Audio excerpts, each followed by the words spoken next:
Let's go here. Well, we gotta give a shout out Gary in Winnipeg. His predictions for the CFL West. This is from somebody that lives in Winnipeg. Not sure where he was born.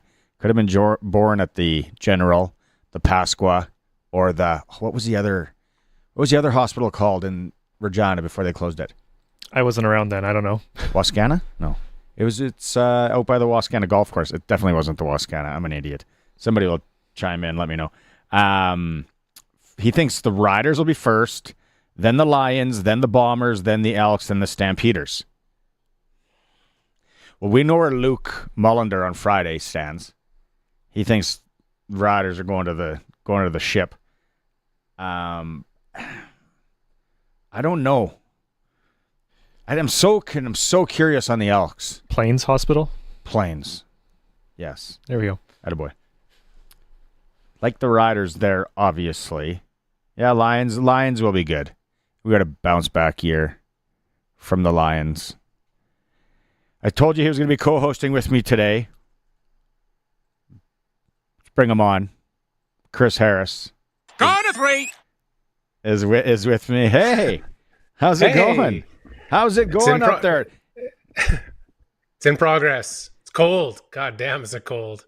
No doubt. Like I was just reading that line about Prairieland rentals. It's like you need space heaters. See, my daughter can't figure out that when the wind's blowing, the house is always cold, and then the wife's like, "Oh, you turn the furnace up." Like it says it's at 72. What do you want it at? Turn it up then. It's cold outside. When it's cold outside, things are colder. How about we don't walk around in shorts and tank tops? Put on a hoodie, pair of sweatpants. Do that. Some socks. Thanks, Trevor. Plains Hospital. Another one, Plains Hospital. We even got a picture on the Plains Hospital. Yeah. So free agency today, Harry, and we got new quarterback Tommy Stevens coming on at any moment here from the Riders. Because you were on last week. We were talking about it so much. It's there's not a lot of surprises anymore. It's like the gender reveal that everybody already knows. It's like a surprise. No, I don't know. I don't know if I'd change it though.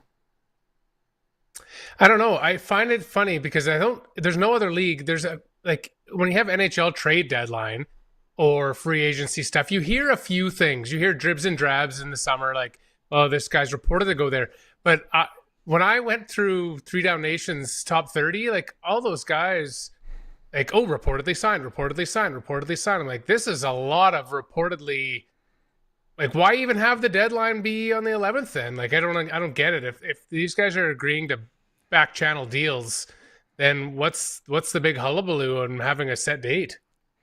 And then if you move it, then they're just going to have the sneaky, the shadiness, whatever you want to call it, is just earlier. So yeah, doesn't make any sense. I don't get why there's a deadline in place. I get it. It's probably for the clerical staff of the league office, so they give it a bit of a break. But I don't know. The deluge of paperwork can't be that much that it's going to be overwhelming. That it couldn't just be right after the Grey Cup. You can sign whoever you want. God, you have in the NFL, you've got coaches signing the day after the Super Bowl. You know, they don't have a moratorium for moves there, where it's like, no, you can't start until March 15th. Even though everybody knows where everybody's going. So, I mean, the Kellen Moore, they were talking about it during the broadcast. He's going to be the head coach of the Saints. It's a done deal. Yeah. Like, he's coaching in the damn Super Bowl. I know. And he's not going to be with that team tomorrow. That one's always been weird. Because it's... And then like, the other thing too, a few weeks ago with Brady... They gave him crap, like the critics of him broadcasting, because when he did the Lions game, he didn't want to talk about Glen and Ben, the other Johnson. coordinator, Ben Johnson. Because he'd interviewed for the Raiders job, but then he took another job. He went to Chicago instead. So it's funny that all this speculation, these guys know where these guys are going, but yet nope. Oh, we can't say anything. Can't say anything about it. Like, it's the worst kept secrets. These signings. Yeah, the football coaching one in the NFL is like, okay, hold on. Hey, we're having our team meeting. Guys, I'm gonna have to jump out for like 45 minutes, and then I'll be right back. Yeah, I don't even understand how that works. Like, you are coaching in the Super Bowl, and everybody in the stadium knows you are taking a new job tomorrow. Hey, where did you go yesterday? Nowhere.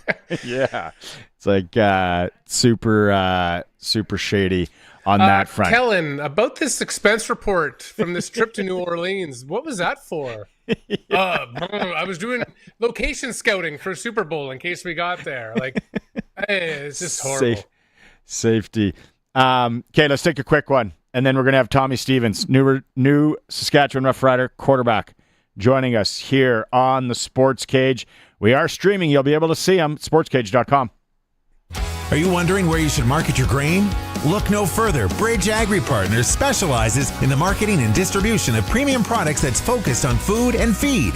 Bridge Agri Partners are buyers of all grades of all pulses, cereal grains, and oil seeds, servicing the pet food, animal feed, and human consumption markets. With over 75 years experience, they can offer top-notch service and adapt to different growers' needs. What are you waiting for? Call 306-850-7999. Bridge Agri Partners. The Country Music Rewind with Colin Lovequist. We'll look back at some of the big shakers and movers of the country music scene. Some cats reinvented themselves. Others, they did what works for them the best. We'll feature the top 25 on your Country Music Rewind. The Country Music Rewind with Colin Lovequist. Brought to you by Crawford's No Frills. Saturday afternoons at 4 and Sunday afternoons at 1 on Country's Greatest Hits. 620 CKRM. Affordable Trailer Sales is having their outdoor celebration February 13th to 23rd. Get incredible prices on new and used travel trailers. New 2025 travel trailers starting as low as $22,900 or $105 bi-weekly. Below cost on leftover models. Trades are welcome and get free storage until spring. Plus, get a free backup camera system and annual provincial park pass with every new unit purchased. Over a $1,000 value. Affordable Trailer Sales, Highway 1 West, South Service Road. AffordableTrailerSales.ca. Welcome back to the all-new Sports Cage. Connect with the show. Call 1-866-767-0620 or text 306-936-6262. Welcome back. Sports Cage for Saskatchewan Lotteries on this Tuesday. Thanks to everyone who's texting in on the Prairie Land Rentals text line.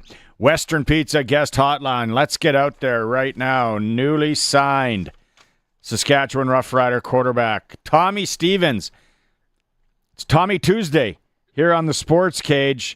Deal is done. We talked about it last Tuesday as well. Tommy, congratulations. What does it feel like to be a Saskatchewan Roughrider, and why did you choose Sasky? Well, it feels great. I couldn't be more thankful for the organization, believing in me, Coach Mace, and obviously my relationship with Coach Mueller. Just fired up, man. I've kind of raved to people around me about Sask, and I believe Jake would have said something about Mosaic being the mecca of our league, and I couldn't agree more. We loved playing in Mosaic, and obviously now we can get a little bit more used to it. So as far as the getting into choosing it, I think it sold itself. I mean, my relationship with both those guys, Mueller and Jake. I mean, I spent a lot of time with Jake in Calgary, and people have raved about Mace. I never got to meet him, but obviously he spent a lot of time in Calgary as well. So it was all about opportunity for me, and I'm excited, man. Couldn't be more excited to be with the Green guys. Curtis is probably going to run the clip right now of you torching the Riders on one of your runs, but you're coming in here. Trevor Harris, the elder statesman, you got Mayor. You talked about the relationship there as well. The team, right? Like last year was Mace Mueller, their first year. Everyone's talking in Sask. Like now we got the runway. We got a year under our belts. And things, obviously, we got to be a bit homerish, but things are looking like really bright here, team-wise. Yeah, no, absolutely. I was sitting at like the table the other day, and I can't remember who it was. Somebody posted like a projected depth chart, right? And I'm just sitting here looking at it. I'm like, man, this is a good football team. So, we've got high expectations, but obviously nothing's going to be given to us. So, it's all about getting to work, building continuity within each other, and just taking it 1 week at a time. Tommy, one of the things that's overlooked in free agency, there's two sides to the coin. As much as a player might want to go somewhere, that team is expressing an interest in wanting you as part of their organization. So what conversations have you had so far with either Coach Mace or Jeremy O'Day in terms of what they see in you and what they want out of you in bringing you to this organization? Yeah, no, I know Mace. I've had conversations with him, and he was very fired up whenever we spoke. But as far as like role and talking about like what's to come for me, I mean, we haven't really spoken specifics of that, but it seems to me, at least in our short conversations, that Mace is a guy that guys love playing for. Obviously, I mean, it kind of speaks for itself with the way that the guys play for him, and obviously the immediate success of the team with him becoming the head coach. So, yeah, man, it's very exciting to be a part of. I'm glad that it was able to work out, and I've felt like a part of me has wanted to be here since I got in the CFL. So, very, very excited to be here. Look, you're just buttering everybody up. Everybody in Saski is going to love Tommy.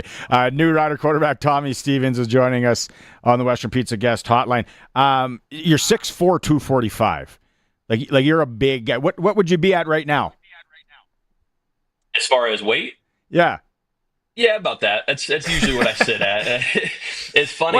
It was always hard for me to gain weight when I was little, right? And so now being able to I guess fluctuate between anything in like the 255, 240 range, I mean, really isn't that hard for me, luckily, right? And so, being able to have good genetics has helped. I feel like all the men in my family look like WWE wrestlers. So, I'm put it to you like this.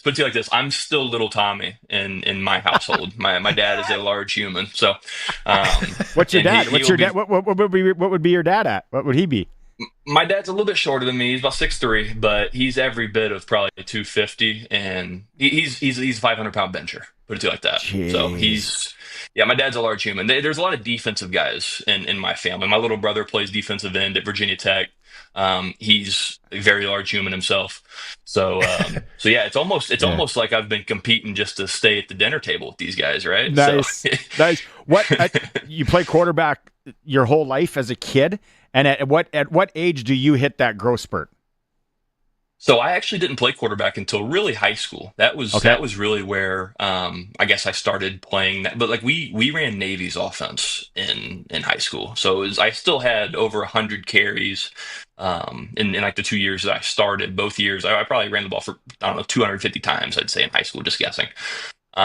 And just being able to, I guess, learn over the years and playing different positions, doing different things. I give a lot of credit to my dad and my uncles. They coached me at a very early age and were able to, kind of help me develop into, being good at these kind of things. Playing different sports is another thing that helped me a bunch, and, gaining different perspective, being around different guys, learning from different people. And it's all been helpful for my development. Did you model yourself after anyone? High school into college, and then maybe even your early years as pro? Yeah, I mean, I wouldn't say that I modeled my game after anybody. I remember really enjoying watching Marcus Mariota play when I was in high school, and I was actually able to meet Marcus before my junior year of high school at the Manning Passing Academy. Being a guy from Indianapolis, it's there's two things: you have to love basketball and you have to love Peyton Manning. There's no in between. And so, being a camper, like I said, my junior year in high school at the Manning Passing Academy, I was able to meet Marcus, and going into my senior year of college, I was actually there as a counselor, and I was able to meet Peyton, and man, it was awesome for me. And he kind of walked up. I hadn't talked to him yet. He walked up, and we had like a social event on the first night, and he walked up, put his arm around me at the bar, and he's like, "Hey, Tommy, what are we drinking?" It's just like, man, I mean, I was like, is this really happening right now? Um, so yeah, man, it's I love the Mannings, but I do love just talking about guys that play right now. I love the way Joe Burrow plays. I love, and it's kind of weird because I know Joe personally. I mean, he's from Ohio. I'm from Indiana. We're the same age. We went to a lot of the same camps, but what he's doing, his development as a passer has been awesome. I've never met Josh Allen, but you can kind of see, I guess, similarities between us body size wise, the way that he runs the ball. It kind of feels weird for me saying, having a favorite player in the NFL because these guys are all about the same age as me, and I got a bunch of buddies that play in the league. But I love the way Josh plays, man. It's awesome to watch, and they've got a good thing going there in Buffalo. Gonna give you free reign to pump your own tires a little bit. But what do you feel like? And what do you bring to the table in terms of your strengths as a quarterback? And then on the other side of the coin, where do you feel that you've got areas that you need to grow or improve? Yeah, I mean, I think versatility is obviously, a thing that people know a lot about me, I guess. There's a lot of, I guess, people out there don't think I can throw the ball, and just go watch the college tape, man. Like I haven't played a lot of quarterback in this league. I get it. I got no starts. I'm not going to sit here and act like I'm some prolific passer by any means. This is not my game. Mississippi State, 1,155 yards in 2019. That's in the SEC. That's not in some Bush League conference. Exactly. And so it's, there's a lot, and a lot of that, I mean, I don't really want to sit here and talk about myself too much. I spent a lot of time. I separated my throwing shoulder in our first home game, so our second game of the year, and spent a lot of time battling back from that. So didn't exactly have the year that I thought that I was capable of having. But even in a utility role at Penn State, I was able to do a lot of cool things with those guys on a very talented team with, guys like Saquon Barkley, Mike Gesicki, Trace McSorley, Miles Sanders. There's a lot of really good football players. And, whenever I'd come on the field, somebody would have to come off. Right. So that was the toughest thing to do as far as like getting a guy like me involved. And, we were able to kind of create that, that role that Taysom Hill ended up making famous. So, it was really cool. So I think that obviously I'm going to need to continue to develop as a passer. I mean, that's no, mystery, I guess. But to say that I can't throw the ball has always been a little. I'm like, people just aren't watching. They don't know yet, right? And so it's kind of the thing that I'm excited the most about is to, I guess, prove some people right that do believe in me as a passer, and then add that to the things that I've been able to do on the ground. Yeah, and people got to remember too, like your NFL stops, right? Like New Orleans, Carolina, the Giants, which they haven't had a great record with quarterbacks in the last little bit. And before you come up here, now you're from Indy, so are you a massive Colts fan?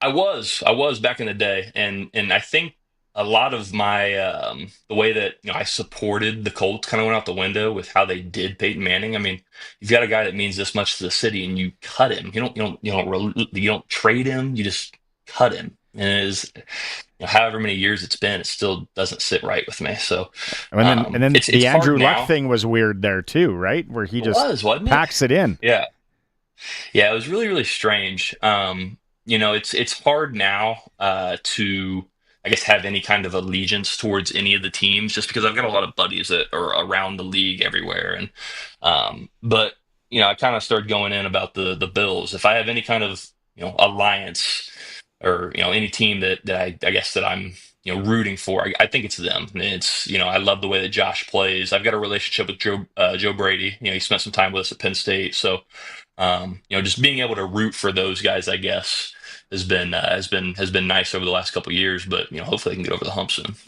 Okay, before I let you go, I got to ask you. You said Indy, big basketball country. I know Harry and I here. One of our favorite sports movies ever is Hoosiers. Like, is that a staple? Anybody in Indy? Oh, of course. Yeah, of course. Yeah. Hickory, Gene Hackman. What a flick. Unfortunately, I've never actually been able to. I've drove by it, but I've never actually been in the gym. I don't even know if it's still there or not. I think that they may have gotten rid of it, which would be ridiculous to at least use it as a some sort of museum, right? But I don't know that for sure. I'd have to fact check it. But I've drove by it. But I've been inside Butler's place, so that's pretty cool. Nice. Everybody wanted to be Jimmy Chitwood, right? When they got that ball, they wanted. Yeah, Tommy, congratulations. we can't wait to have you here in Rider Nation. You seem like an absolute beauty. Anytime, doors always open. Take care, and we'll see you at camp. Awesome, guys. Can't wait myself. Appreciate it. Right on. There is Tommy Stevens, new Saskatchewan Roughrider quarterback. Hey, Harry, he can sling the ball. Like you play at Mississippi State in the SEC, 1,155 yards. Like, yeah, no, the guy can throw the ball too, and he's a big dude. Like big fella. 6'4", 245. Got that Josh Allen kind of. Yep. And he's young. He's still got room to grow and develop, and it's not like he's 31 or 33 or he's still got youth on his side. No, I like it. He seems like a really good dude. Just for social media posts and everything. I think he's going to be a fan favorite here in Rider Nation. Let's take a quick break. When we come back, voice of the Saskatchewan Roughriders. I told you it was a busy show. Dave Thomas is going to join us. We are streaming the Sportscage at sportscage.com. From the Sask Today newsroom, here's what's making news in Saskatchewan. 2 people have been arrested after one person injured in a shooting on the Waterhen First Nation. Sask Today's team of local journalists are on the ground focusing on local topics that matter to you. Sign up for our daily news digest, making the news even easier to access. SaskToday.ca. Everybody has a story. From Harvard Media, everywhere. So, since that little ding on my car last week, I don't know where to take it. I don't even know. That's easy. Take it to Regina Motor Products. Who said that? I did. Down here. I'm Terry the Tire. Regina Motor Products Chevrolet Collision Center and SGI accredited auto body repair is a full-service collision and body shop that works on all makes and models. Just submit your claim to SGI and set an appointment to get your appraisal done. Easy. I bet you're tired after saying all that. South at Highway 1 and 6, Albert Street. RMPChevrolet.com. For everything hockey, head to Extreme Hockey and Sport. Spring hockey is around the corner. Get fitted to your specs with the best team at Extreme Hockey. Be sure to check out Umbrella Marketing and Tarrington and his team for all your team, corporate, and business needs. Corporate or work event? Check out our custom Yeti and engraving options. Make any occasion a special one. Extreme Hockey and Sport, 1425 McIntyre Street, and the Pro Shop conveniently located at the Cooperator Center. The all-new Sportscage continues. You can watch our live stream at sportscage.com and always on the radio.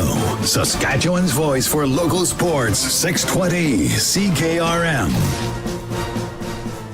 Jam-packed Sportscage today. If you're just tuning in, what have you missed? You missed Justin Dunk talking about free agency that opened up today, but kind of look on my piece of paper. That's the surprises that came out. If you're watching the stream, it's blank.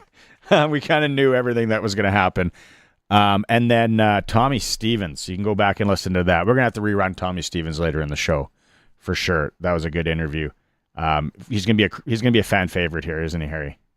I can definitely see he's got that kind of that southern personality that people are definitely going to gravitate to. Oh yeah. You know the one QB that I was thinking, and I'm like, well, he would have been in high school, and he was really good in college ball. Tim Tebow, and I know Tebow's knock was he couldn't really throw it, but he could. Like he was really good at Florida. And then he was just a tank. He was a big guy, like 6'4", 245. Trying to tackle that, if you're a small DB, like that's got broken collarbone, separated shoulder written all over it. You can see why Eric Lindros. You can see why he completed 97% of his third down conversions. Yeah, but he's not just like you said, he's not just a third down guy. Like people got to realize he can sling it. He had shoulder issues last year going into camp. Western Pizza hotline is buzzing today, so grab some Western Pizza, Greek favorites you love, or the pizza. It is free agency day. We kind of give this guy a break in the offseason, but I wanted to bring him on today. It's voice of the Riders, Dave Thomas. joining us. You probably caught the Tommy Stevens interview, did you? Or did you just rush downstairs into your home studio? No, I was listening. I'm a big fan of Tommy Stevens. I've seen what he was been able to do at college and just the athleticism that he has shown, because even in his time in the NFL, like they needed to get him on the field. So they were trying to, at the NFL level, convert him into a tight end. So that speaks to me volumes that when an NFL team is willing to convert your position just to allow you to play for them, I think that that's a pretty good sign. I thought you were going to say you're a big fan of the Sportscage and you never miss it. So, of course, you listen to the Tommy Stevens interview. But, okay, we went that way. I asked Justin Dunk this, and Harry and I were just joking about it. Really no surprises today. Any surprises for you, Dave, whether it's the Riders or anywhere across the league? You know, today has felt like Christmas Day when I was a kid back in Weyburn, because, you know, your brothers and siblings, you'd open all the gifts beforehand, so you knew what you were getting, right? And then mom and dad on Christmas Day, for whatever reason, decide to sleep in, so you have to wait to open those presents, even though you still know what you're going to get all day long. You're waiting just to see if maybe somehow Santa snuck something into your stocking to see what would happen. And really, the expected has happened. I'm surprised that Edmonton hasn't made a huge splash, because reportedly they're signing 12 guys. Like, that is a full offensive or defensive unit. So they're going to wait and do the testing for medical reasons. I get that. I understand that. But really, I was just kind of waiting to see, like, there's some names that are still on the board that I'm intrigued by, like Anthony Lanier. You heard Justin Dunk break it earlier from 3 Down Nation talking about Anthony Lanier is going to go ahead and make his way towards Toronto. Miles Brown is still out there, of course. He had an impact last year with the Saskatchewan Roughriders. Christian Albright also was a name. So those are intriguing. Derek Moncrief, he's going to extend his career. He's going to make the move from Edmonton to Calgary next season, as that was announced a little bit earlier today. So not huge, big name moves that are jumping off the page, but still some substantial moves that are being made across the league. Yeah. Did you think that Carey would stay in Toronto? I didn't see an avenue for him to go really anywhere else. I thought that prior to Ottawa making their move with William Stanback, that maybe Kadeem Carey would make his way towards the nation capital. But again, he is such a good fit for Toronto. I couldn't fathom that the Argos would delay in extending his contract. So I don't know if that was a byproduct of him or the team, but he had an outstanding season and really, I thought, set the tone for the Argos. You can never have too many offensive linemen, as we found out last year. Philippe Gagnon is making his way to Saskatchewan from the Montreal Alouettes. Like I said with Dunk, that's a guy, like, I feel he's been in the league, Dave, since I was in high school. Well, he was a former number 2 overall pick in the draft, right? So he has played some seasons. He's won a Grey Cup with the Montreal Alouettes. What intrigues me is that he has been the starter in Montreal at the right guard position. So right tackle, we know, will be eaten up by Jamarcus Hardrick, again, presuming that he is A-OK. And from what I heard last year, he actually may have been available to play should the Riders have made it to the Grey Cup. So there's the right side of the offensive line, but who happened to play in the right guard? Well, just the outstanding offensive lineman from the West in Logan Furland. So does that mean that he bumps to center, where he did quite a bit last year when Peter Godber was injured? And then what happens over on the left side? Because the left tackle, I think, is Trayvon Tate, who, of course, joined the Riders midseason last year. And then the left guard, there was Noah Zare, there's Zach Fry, there's Jacob Brammer. All are in the mix. So, yeah, there's tons of depth and quality depth, too. Do you think that the salary cap last week, and now all these teams basically had an extra $400G-ish to play with, did you think that played in anywhere? Well, that's a real interesting one by the accounts that I've read, and I haven't had firsthand knowledge. I haven't been able to ask the question straight off the hop. When did we know that the salary cap was going to rise? Because according to some, they say, well, no, the players found out the actual day that it was announced, 3 days into the negotiation window, and that's when the teams were informed of it as well. That's what some would have you believe. Again, I can't substantiate that at all. But Zach Collaros, again, he's kind of been the champion of the players, right, from time to time. And he came out and he said, this isn't right. Like, we've got guys that are signing contracts that were operating under a different salary cap. And so, again, we haven't heard much about it from the players that were signing. And as you heard Dustin Dunk, because again, I never miss a moment of the Sports Cage. I heard Justin saying that he hasn't heard of any deals falling through. So I guess it was curious, the timing. Will there be effects and ramifications? I'm not sure. But one of the things that I have been led to believe is that the CFLPA needed to sign off on the salary cap because it's part of the revenue sharing model, right? And so the Players Association had different avenues that they could allocate those funds, from the pension to medical to whatever, and they chose to go expanding the salary cap. So that's maybe one point for the delay as well. So again, it's going to be interesting when we hear what the actual story is after the story. So now that the dust has settled and for all intents and purposes, things are done and we're ready for camp to start in a few months, what do you think? Like, expectations are already high, but what is the one burning question that you've got now, knowing what you know about what's going to happen going into the next year, as to cautioning people about, look, we still have this question that needs to be answered about this team. What is it? That's a great question. And the ones that I have that jump off the page a little bit is what's the ratio going to look like? Are the Riders going to start 2 Canadians or 2 national players in the secondary in Campbell and Lacombo? Are they both going to get the opportunity to start? Because that can really be a ratio changer, but you do need to have depth at that position. So the Riders have re-signed Kosi Onyeka as well. They've got Jaden Dalkey hanging in the wings, and Jackson Ford, who was injured for much of last year. So that ratio in the secondary is going to be an interesting question, because that could allow you to start 3 American players at the linebacking core. The Riders seem to have a wealth of riches along the defensive line, and there's going to be some difficult decisions that have to be made there. And then the receiving core, come back healthy with Sean Bain Jr. You put him in. Of course, you've got Del Duncan Busby with another year under his belt. And what are you going to do in the backfield? Now, I'm not suggesting for a minute that A.J. Ouellette won't be the opening day running back, but you've also got Raquel Armstead under contract. You found a way to get them both on the roster last year. Can the Riders be creative and find a way to do that again this year? How would that creativity go down if we were starting tomorrow?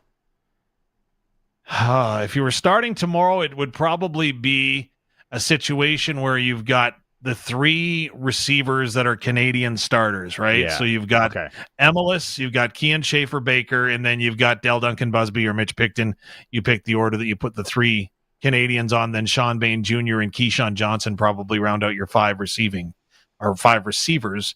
And then along the offensive line, you're probably starting at least a pair of Canadians in Logan Furland, and then one of Zach Fry, Noah Zaire, at the left guard spot, probably. And then, of course, the right guard spot. So maybe it's a 3rd Canadian along that offensive line with Philippe Gagnon, again, if he's going to fit in there. So, again, it's great to have these options. And Jeremy O'Day, in my mind, has done a masterful job of giving the coaching staff the tools.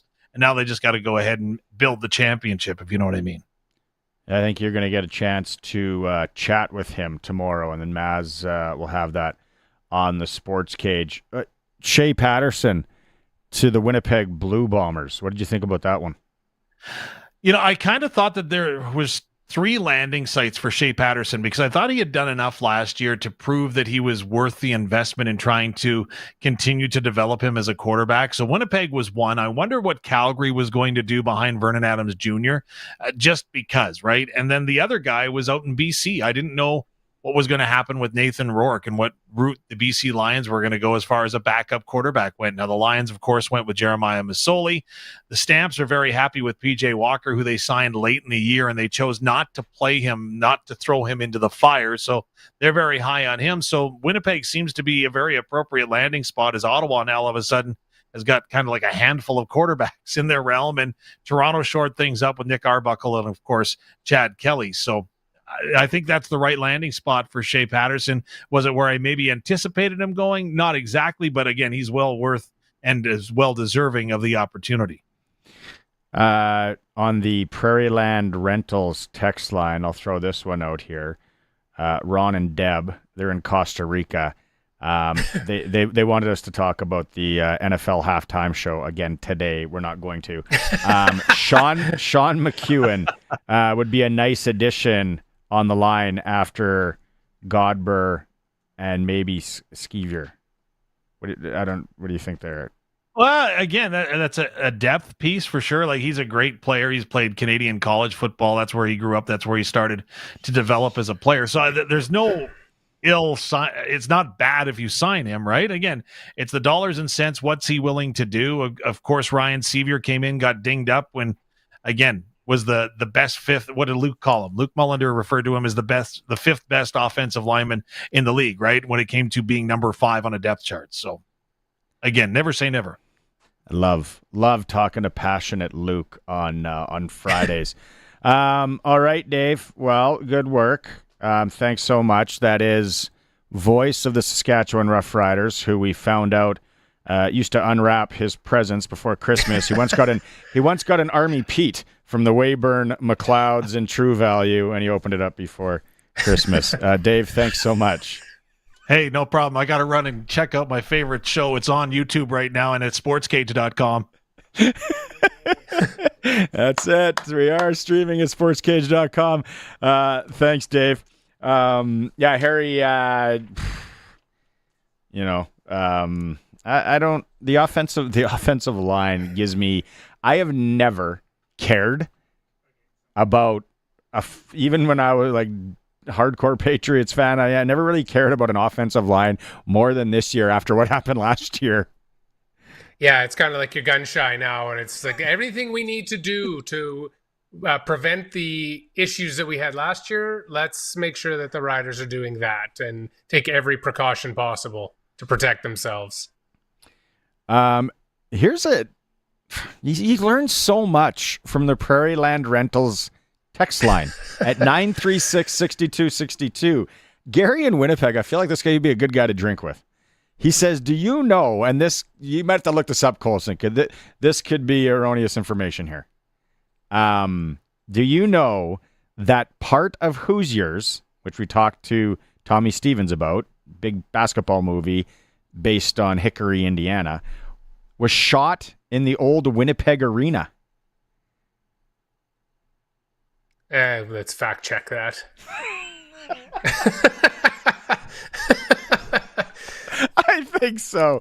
We got Arash Madani coming up after 4:00. We're gonna go back into the Super Bowl along with CFL free agency, and Harry and I are gonna have fun about Canada and Canadian hockey on the eve of the Four Nations face-off. Sportscage. We are streaming if you want to watch it at sportscage.com. And if not, you catch it on the radio, the home of the Saskatchewan Roughriders, 620 CKRM. We are 620 CKRM Regina, a Harvard media station. It's 4:00. Good afternoon. It's partly cloudy and it's minus 22 in Regina. I'm Corey Atkinson from the Harvard Media News Center with 620 CKRM News.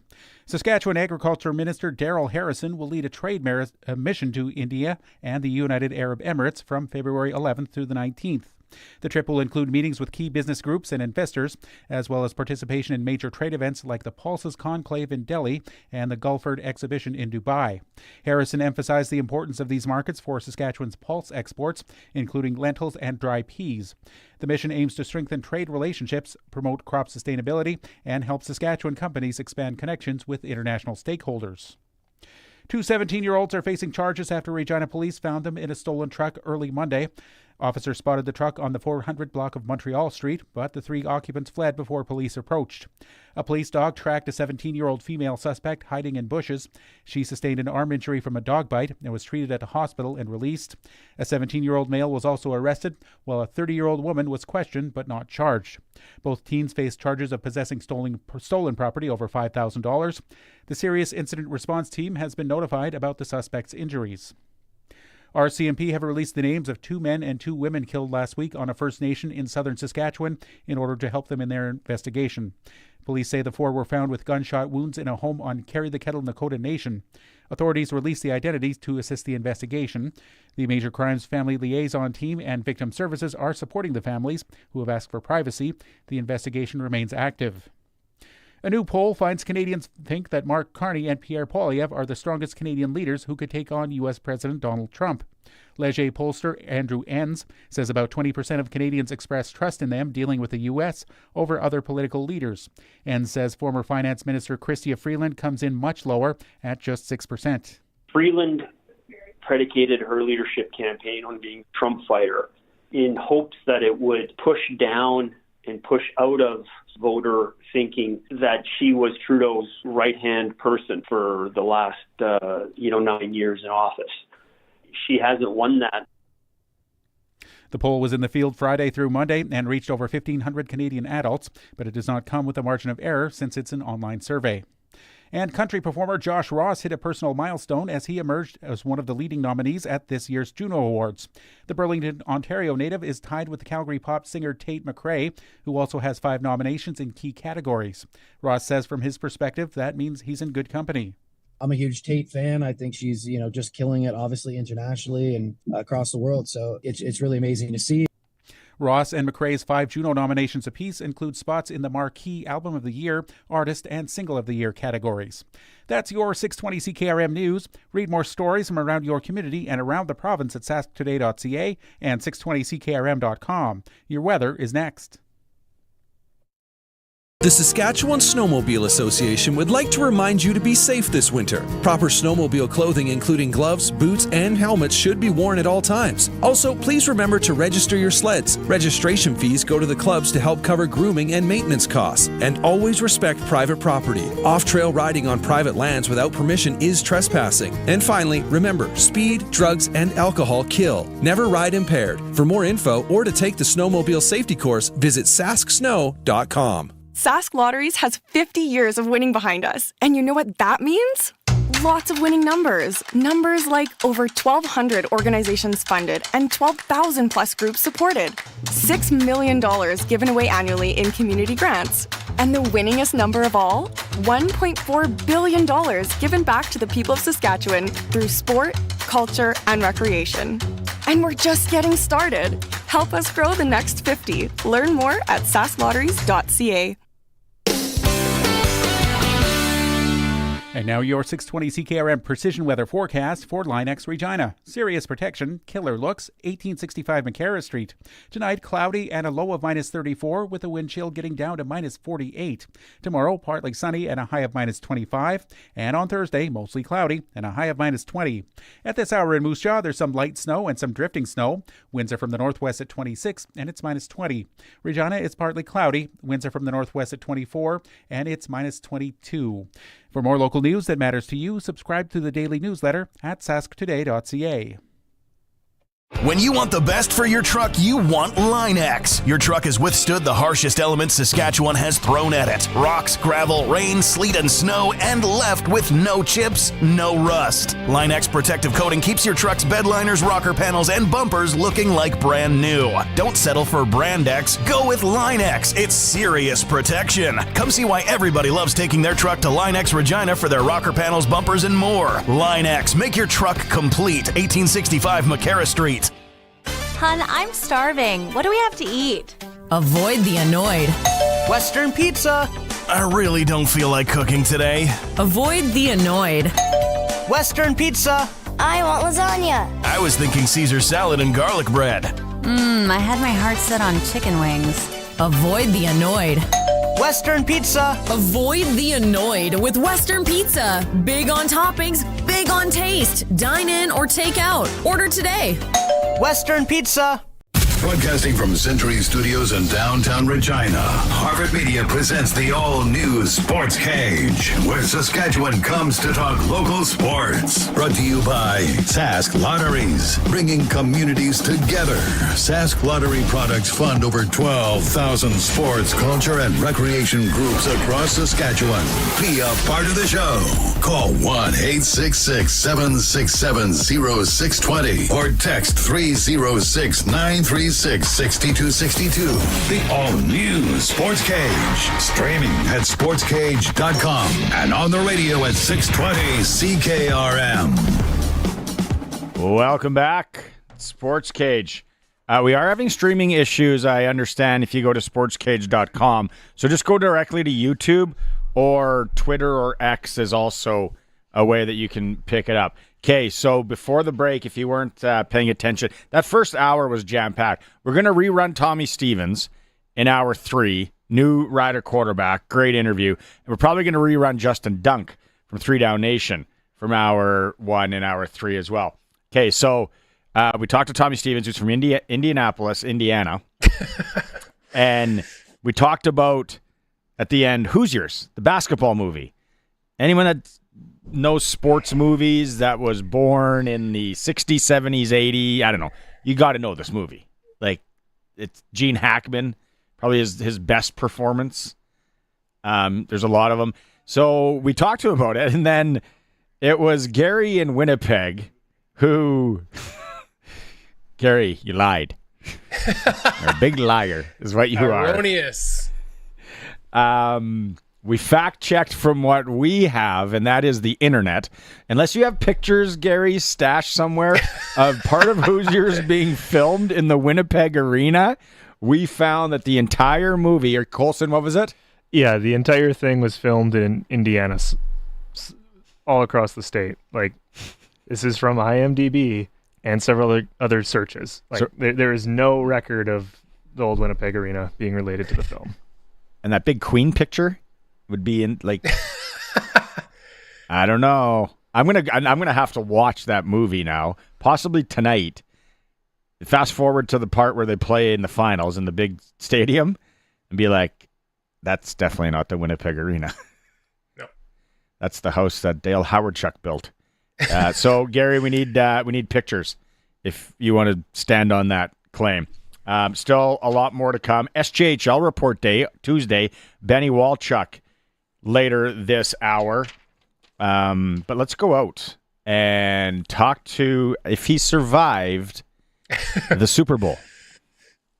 The all-new Sports Cage and Coast to Coast with Arash Madani is brought to you by Smart Investing Solutions. Be smart with your money. Call Brian Golly at Smart Investing Solutions, 546-2533. What does he look like? There he is. He made it back. By the way, Hoosiers is one of my favorite movies ever. Like, there's because we so all grew up in the same thing. We all, I can tell that. One big pot of gumbo. And none of that was filmed in Winnipeg. Like the Hinkle Fieldhouse is where Butler University plays.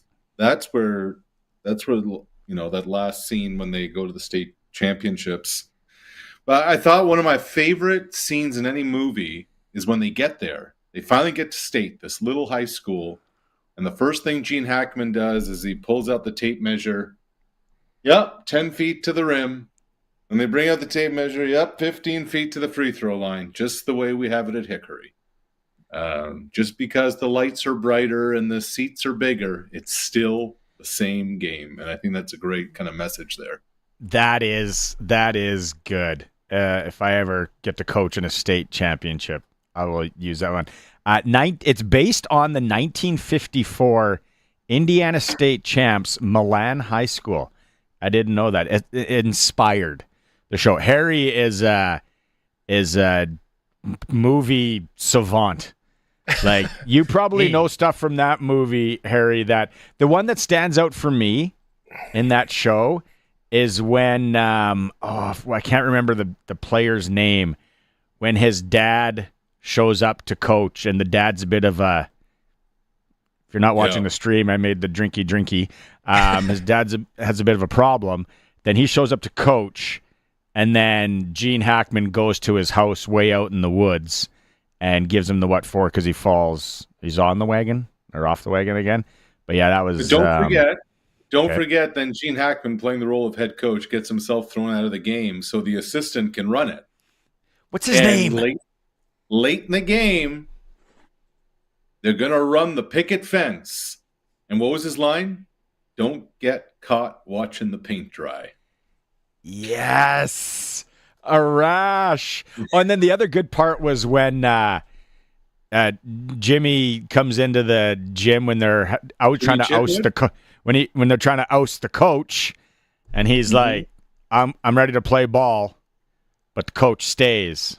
Yeah. And then that one guy that plays the guy that plays the villain in all the movies, that's Murmy. Oh man.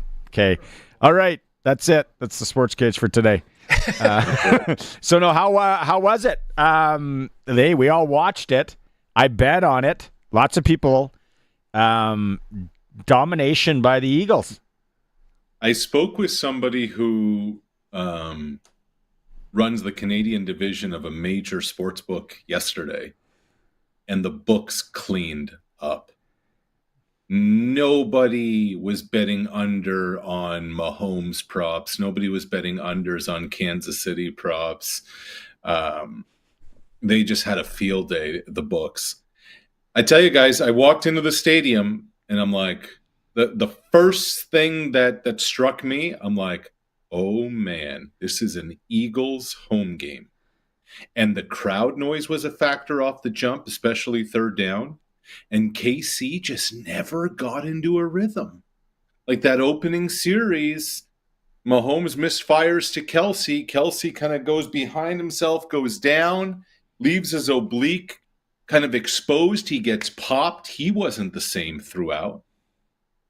The only other time I've seen Kansas City that disheveled was when they lost to the Buccaneers 4 years ago in the Super Bowl. When that Tampa defense absolutely crushed them. KC was just never in that game, were they? No. So a couple things we talked about it yesterday and then call me if I'm wrong or you don't think. I feel that Philly did the Chiefs as the Chiefs do to other teams. And that was Mahomes, nothing there, seeing a lane, running. Stepping up into the pocket and running. And then the other thing was Hurts would look, not there, and then if he didn't run, he'd just do that little dump off into the flats, into whatever, which is what frustrates the living heck out of anyone who doesn't like the Kansas City Chiefs. So, and then the other thing, Arash, which I could not believe, and then I think I heard a stat today or yesterday that the Chiefs have been down 10-0 in like all the Super Bowls or something weird. So it was there. But coming out of halftime, where we even as a hater of the Chiefs, I was like, you got Reed and Spagnuolo. They didn't do anything. What did they talk about at half? What was the game plan coming out of half? Run the ball? Nope, none of that. Yeah, it's wild, guys.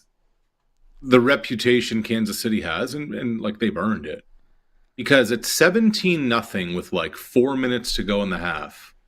Mahomes gets the ball back, and I'm saying to myself, okay, 26 minutes, this has been a bloodbath.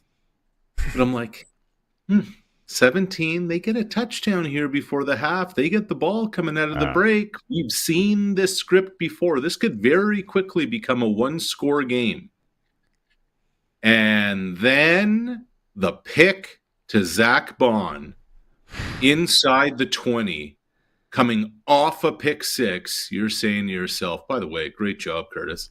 That was the backbreaker. He missed the previous two cues. Yeah, there you go. It wasn't the pick six, but like right there in that spot, and suddenly 17 becomes 24. And the teams are coming off, and I'm looking up at the scoreboard, and I'm like, Philly's got 24 points, and Kansas City has 23 yards of offense. 3 rushing yards at the half. The other thing Philly did is what Casey does to everybody, is that Philly made Kansas City one-dimensional. We saw no running game to speak of. And when that happens, and you're getting pressure with 4, forget about it. It also seems like everybody and their dog is trying to find a reason as to why Kansas City played the way they did, or particularly Mahomes. But can he just have an off night? Like I've seen a few things where like, oh, well, he hit his head early on the turf, so maybe he wasn't the same after that. And couldn't he have just had an off day? Like, he's not a robot. I don't blame Mahomes for this. I really don't. This has been a patchwork Kansas City offensive line for much of the season. Their left tackle, Joe Thuney, is an interior lineman who they put out there on an island. If you're watching on the stream, Mahomes was running for his life from the beginning of the game. And the thing is, Philly didn't blitz. Like, there were 42 dropbacks that Mahomes had in the game. Philly got pressure on 50% of those snaps, and not once did they bring an extra guy. So when you're getting pressure with 4, that allows your defense in the back end to completely do their thing. And so, Mahomes, I think I saw something like his average time in the pocket pre-sack was like 2.3 seconds. He barely got his feet set and he's under siege. If you're watching on the stream, what more can he do in these spots? And so, again, you're looking downfield, 7 guys have dropped back. There isn't much there. Thuney was a disaster at left tackle. The middle of that offensive line got exposed because they moved Thuney over. There's an expression in sports that if you want to correct a mistake by making another mistake, you're actually making 2 mistakes. Like the decision to move Thuney to left tackle not only was the mistake because he's not a left tackle, but then suddenly the middle of that offensive line becomes a problem too. And so, as you can see, pressure was coming from the interior, pressure was coming off the edge, and it was all coming from the 4 guys up front. What a time for Josh Sweat, by the way, to go into free agency. I thought he was the best player on the football field on Sunday. There was a time where I thought he could get MVP. Me too. And then Hurts had the deep ball to Devontae Smith, and he ran and broke his own rushing record. I'm like, okay. Like everything else, it's a quarterback award, right? That's Keith's boy. Daniel, there was times, only a slim majority will get that one, Harry. There was times that Patrick Mahomes and the interceptions and how he was running around there that Curtis was showing, it reminded me, are we watching Daniel Jones of the Giants in a Kansas City jersey here? It was so baffling. Now, the other thing, Arash, I feel, so this would be very hard to do. I get it. But you sack them 6 times, 16 pressures, and you do it without blitzing. Yeah. Now, isn't the cheat sheet out there for Harbaugh in San Diego or whoever and say, listen, you sign whoever statistically nerd it down to Moneyball of NFL who can rush the QB with only 4 guys and put all your eggs there and try and beat. And I feel like that's a cheat code. I know it's not that easy. It's not a video game. So there's a couple things with that. When you think about why Philly won, it goes back to 2 years ago when KC beat them in the Super Bowl. Because after that game, Howie Roseman, their GM, said enough. Yep. We're getting rid of the guys up front who are long in the tooth. Fletcher Cox retired after last year. They kept one guy around who's the heart and soul of their team, Brandon Graham. But outside of that, Jalen Carter, first-round pick. Nolan Smith, first-round pick. Quinyon Mitchell, first-round pick. Cooper DeJean, who had the pick 6, second-round pick. They went and got Zach Bond in free agency. But they invested 2 years' worth of draft capital with absolute race cars up front on their defensive line. That's tough to do. The other thing they did, guys, and this is even more difficult to do, is they invested in offensive linemen when they actually had a really good offensive line. What do I mean by that? Well, they have the best offensive line in football right now. But 3 years ago, in the second round, they draft Cam Jurgens out of Nebraska. They already have Jason Kelsey. They already have Lane Johnson. They already have Jordan Mailata. They already have Landon Dickerson. What are you doing wasting, I'm putting that in air quotes, a second-round pick on Cam Jurgens? Well, for 2 or 3 years, Cam Jurgens learns under Jeff Stoutland, the best offensive line coach in football. Even though he's a center, he moves over to guard, so he's able to provide some depth in case somebody gets injured. Plus, he gets mentored and tutored by Jason Kelsey. They didn't get enamored with the receiver who runs really fast. They didn't get enamored with the corner who's putting up all the measurables. They went and invested at the point of attack in the draft and hit on their picks. Good luck finding coaches who don't have job security doing that. And Philly nailed every single one of their picks, and that's why they won. Let's move to the Blue Jays. Just kidding. Let's move to the CFL CFL free agency. Sorry, Blue Jay fans. We've got lots of time to talk about you guys. Any winners and losers so by the far? Way, pitchers and catchers report I think tomorrow, which is nuts. Today, I think. Yeah. It's and spring training starts, and if you try to rent a vehicle in the Phoenix Valley area, you're like, good luck. Everything goes up because it's just that's where I'm going next week. There you go. Not to watch baseball. CFL free agency. What's your take there? Any winners, losers? Anything surprising you there? Well, nothing really surprised me today because it's everything that we knew it was already happening. All the players already announced where they were going. Like, you guys talk about Tommy Stevens. He's like, "Thanks, Calgary. It's been real. Can't wait to go to Saskatchewan." And it's the gender reveal that gets screwed up, and everyone knows. And then it's like, oh, right, surprise, right. The move I really liked. Okay, what did Philly teach us this year? Is that defense in a running game can still win you a championship. Their defense is why they won, and Saquon Barkley broke the all-time rushing record. So what did Toronto go out and do? They have as good a running back as there is in the league, not named Brady Oliveira. Probably the best running back not named Brady Oliveira. And they re-up Kadeem Carey. So among active running backs, number 1 in career touchdowns. Among all active players, number 3 in career rushing yards, rushed for over 1,000 last year.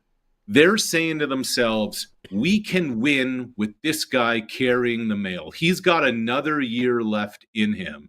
And he was a big part of what they did last year. And he's just going to open things up for Chad Kelly whenever he gets back and that offense. Made a lot of sense that the Argos brought back Arbuckle. He'll probably have to start the season for them. But Kadeem Carey is a good blocker. Kadeem Carey is a good pass catcher. And Kadeem Carey can carry the mail for you. And if you're not going to get your franchise quarterback returning for a while, it's going to take Chad a little while to get going. I thought that was a really smart move by the defending champs.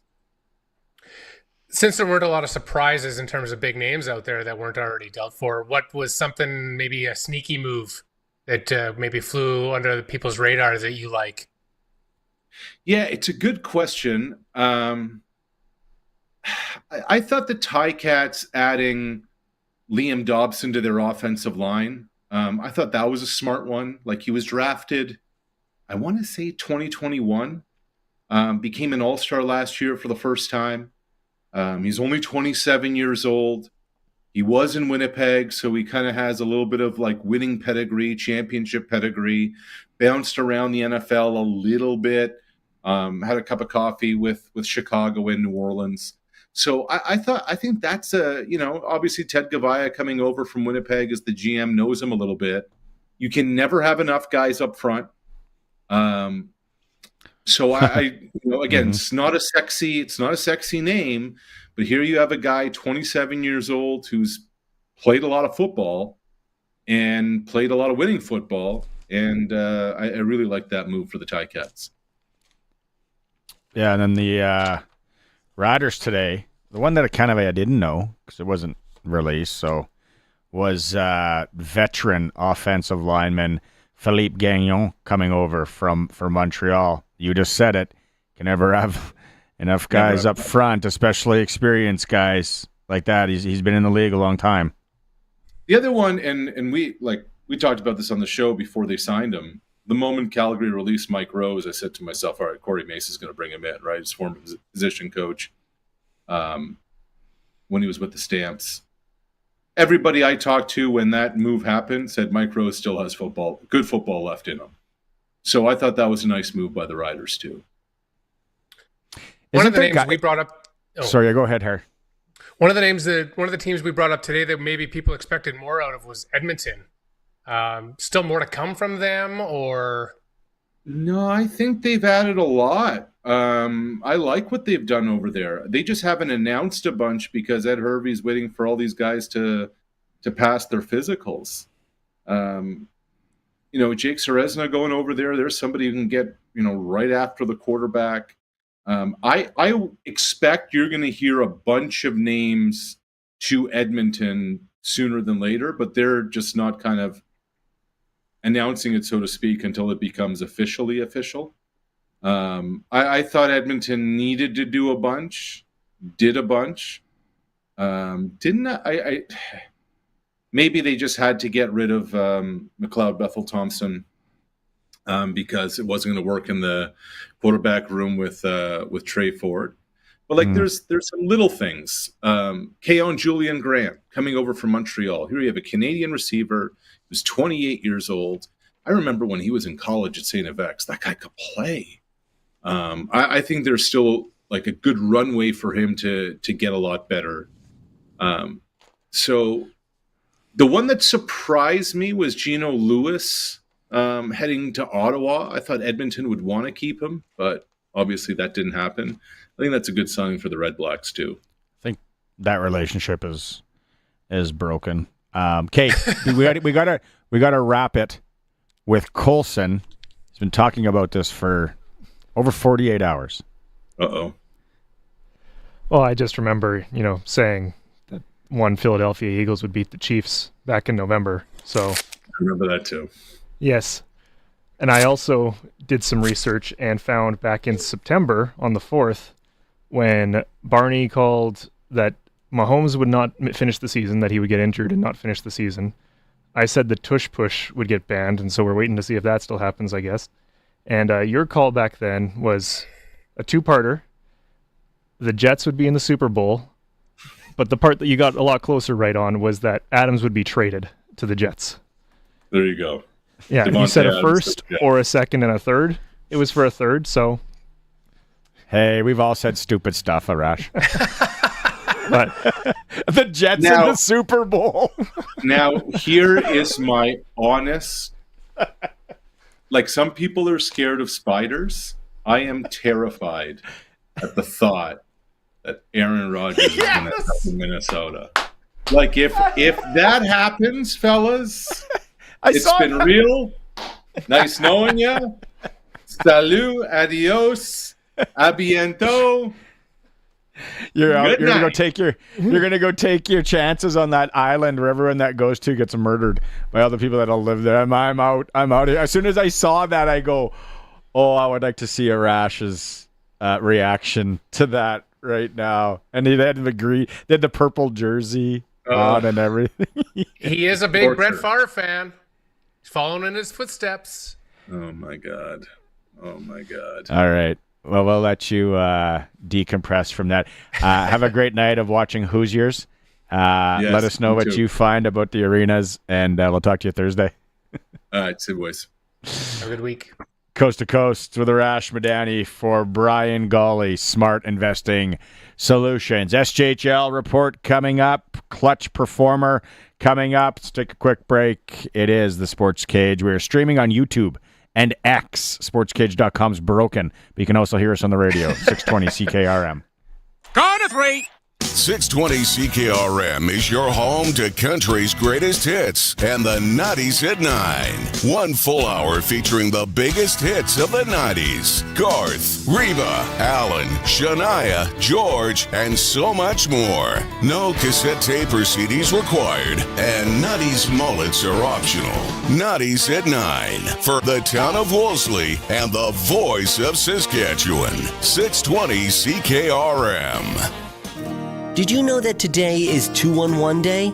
It's a day to raise awareness of this valuable service that connects people to community programs, social services, government supports, and more. 211 is answered by a real person who is trained to find the support you need. Life can be hard. Finding help can be easy. You're not alone. Help starts with 211 for all of life's challenges. Just dial 211 or visit sk.211.ca. Help starts here.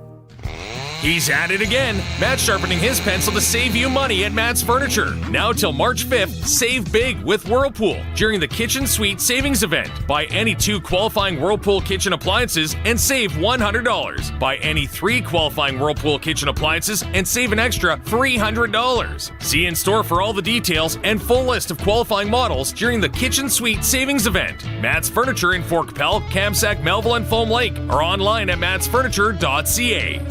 Proven by countless farmers, 900 Series fence sprayers set the standard for your crops, and it's available at Nick's Service in Emerald Park. Featuring 370 horsepower, 132-foot boom, 1,580-gallon tank, smart drive 4-wheel steering, and Liquid Logic recirculating boom, the 900 Series fence sprayers are backed by a 3-year, 2,000-hour Gold Star warranty. Leaders drive Fendt. To learn more about making your crops successful, visit Nick's Service today, nickservice.com. The all-new Sports Cage. Watch our live stream at sportscage.com and on the radio at 620 CKRM. Clutch performer time for Nick's Service in Emerald Park, your local Massey Ferguson, Challenger, Rogator, Gleaner, and Fendt dealer. Call 781-1077. Mine is everybody on the Lanigan Pirates senior hockey team. Every single one that suited up last night. They were the 7th seed. They upset the 2 seed from Wynyard. 5-1 win. They advanced. They now run into the juggernaut that is the Foam Lake squad. And then Watrous plays Drake. So, clutch performers, Lanigan Pirates, John Keen's boys. 5-1 win over Wynyard last night. Anyone else got clutch performer? Anyone in the room? No? Okay. Well, and then we can give one to Tommy Stevens. So if you caught that interview, seems like an absolute gem. We'll replay that later. Clutch performer for Nick's Service in Emerald Park, your local Massey Ferguson, Challenger, Rogator, Gleaner, and Fendt dealer. Local hockey tonight, we are going to get, there's only one game in the SJHL, so why don't we bring him on the line for the SJHL report for Southie Mainline Chrysler. It is Benny Walchuk. Time now for the Saskatchewan Junior Hockey League report on the all-new Sports Cage. The SJHL report is brought to you by Southie Mainline, the Mainline Automotive Group's newest king of trucks. Southie Mainline, just 30 minutes north of Regina. Worth the drive, every time, guaranteed.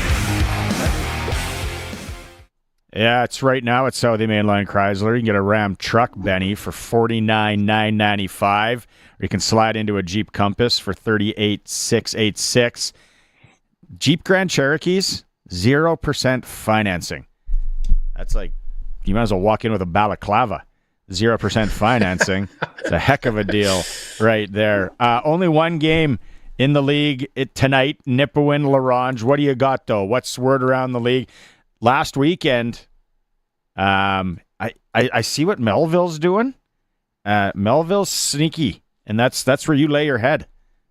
Yeah, they're playing some really good hockey, playing under the radar hockey.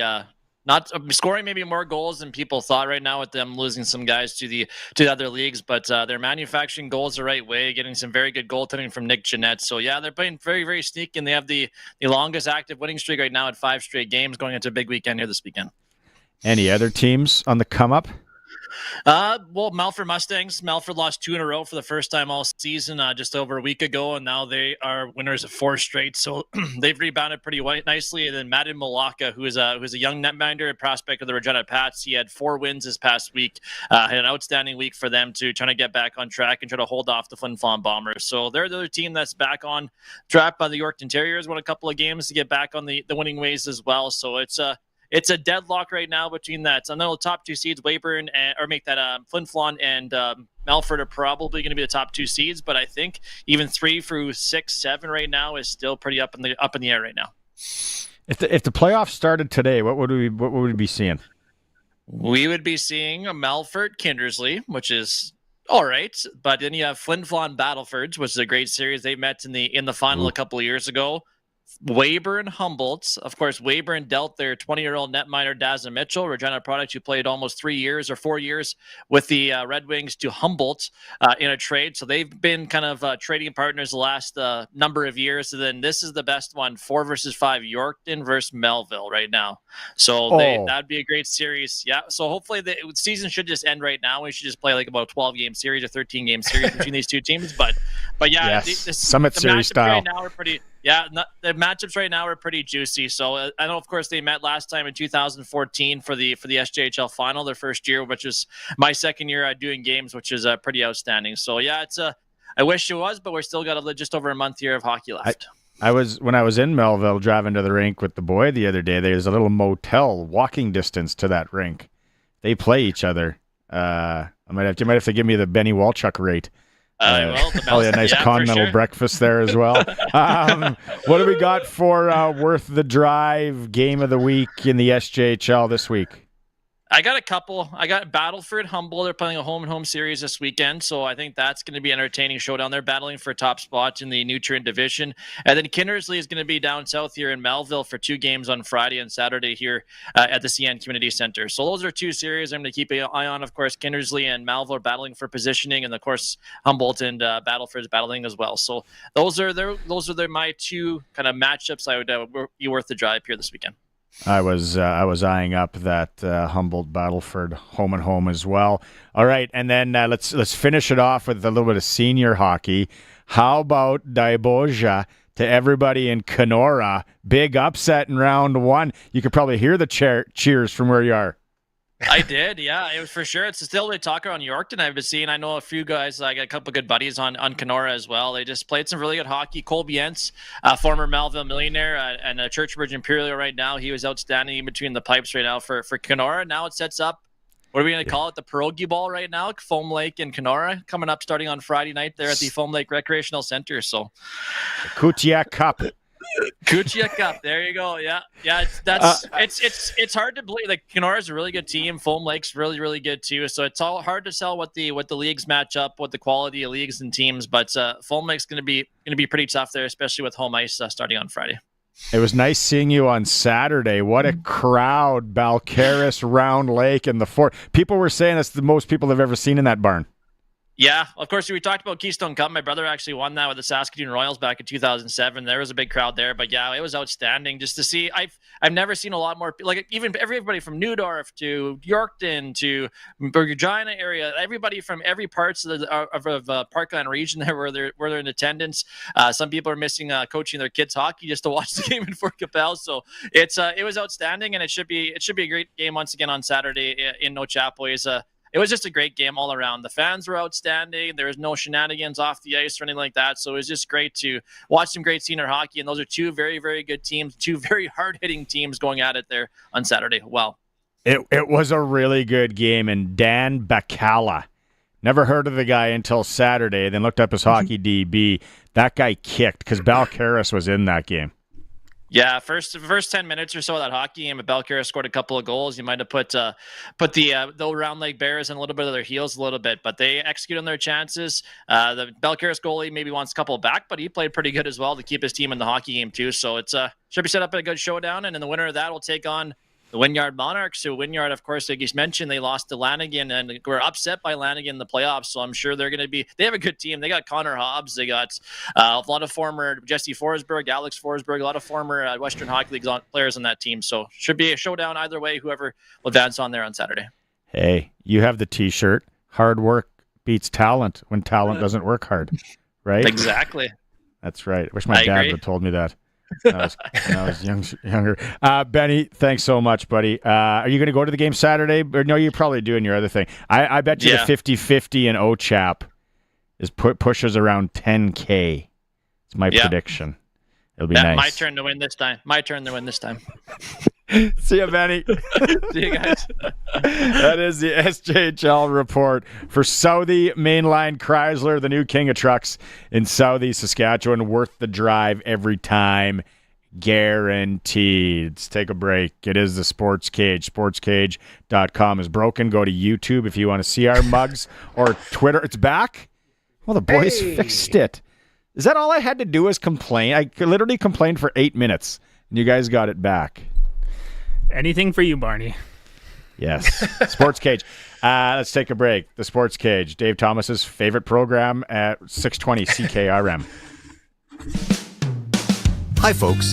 February is a great time to buy oil and filters at Young's Equipment. 15 cents per liter off all bulk oils for all makes, no matter the color. 15% off filters, all colors, all makes. Buy 100 liters of bulk oil and lock in a 15% discount on your filters for the year.